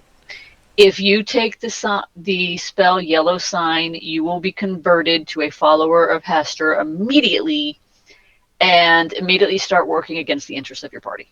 Why is that? It's not even that bad of a spell. Because I'm the GM, I control the horizontal and the vertical, and I say so. She'd do what she Because wants. in this particular adventure path, that's kind of like, hey, look, a signature spell tied to the main bad guy. It's a valid spell, though. It is, and I will totally let you take it. You can take it and use it all you want. You'll just be converted to a cleric of Hastur. Okay, I'm a neutral good cleric of Hastur. I'll allow it. And the rest of us will kill you. I'll allow it. Well, I wouldn't kill him just because he was a cleric of Aster. I mean, I just kill the guys who attack me. I'm not gonna. Which he would do. Nah. Yeah, because if you took that spell and you cast it, you would then be serving the interest of Hastur. You become a cleric of Hastur, and Hastur or one of his minions would immediately contact you and tell you what you had to do to serve your god, which is stop these people who are Kill your attempting. friend. No, it's just, this spell functions as a symbol of death, save that the creatures to come to the spell become dominated by Hastur. Kill your friends. Yeah, and in order to cast the spell, because I control this universe right now. I'm the GM. To cast this spell, you must serve Hastur. And if you cast the spell and you don't serve Hastur, congratulations, you serve Hastur. It's a logical bit of GM fiat given the situation and the particular adventure path. Well, actually, certain spells, too, are specific to certain deities anyway. Oh, Yeah, yeah. but this is not I'm just one saying of in this them. particular. It is here. It is in this universe. It is. This Hastur has come up. His name's been dropped a couple times at least.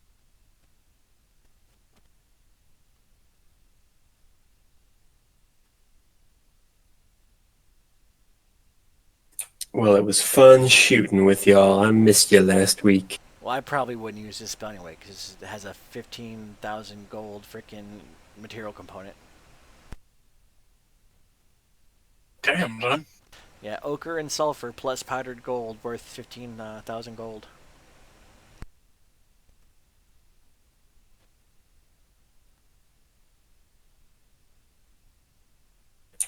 And he cut out.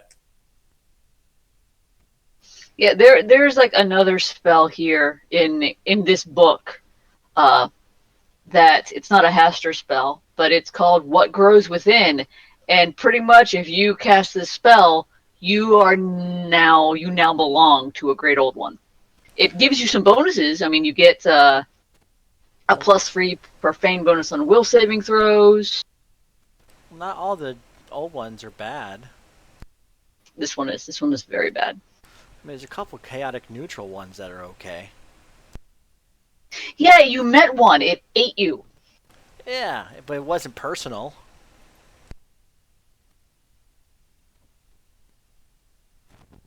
You are absolutely correct. It was not personal when it ate you.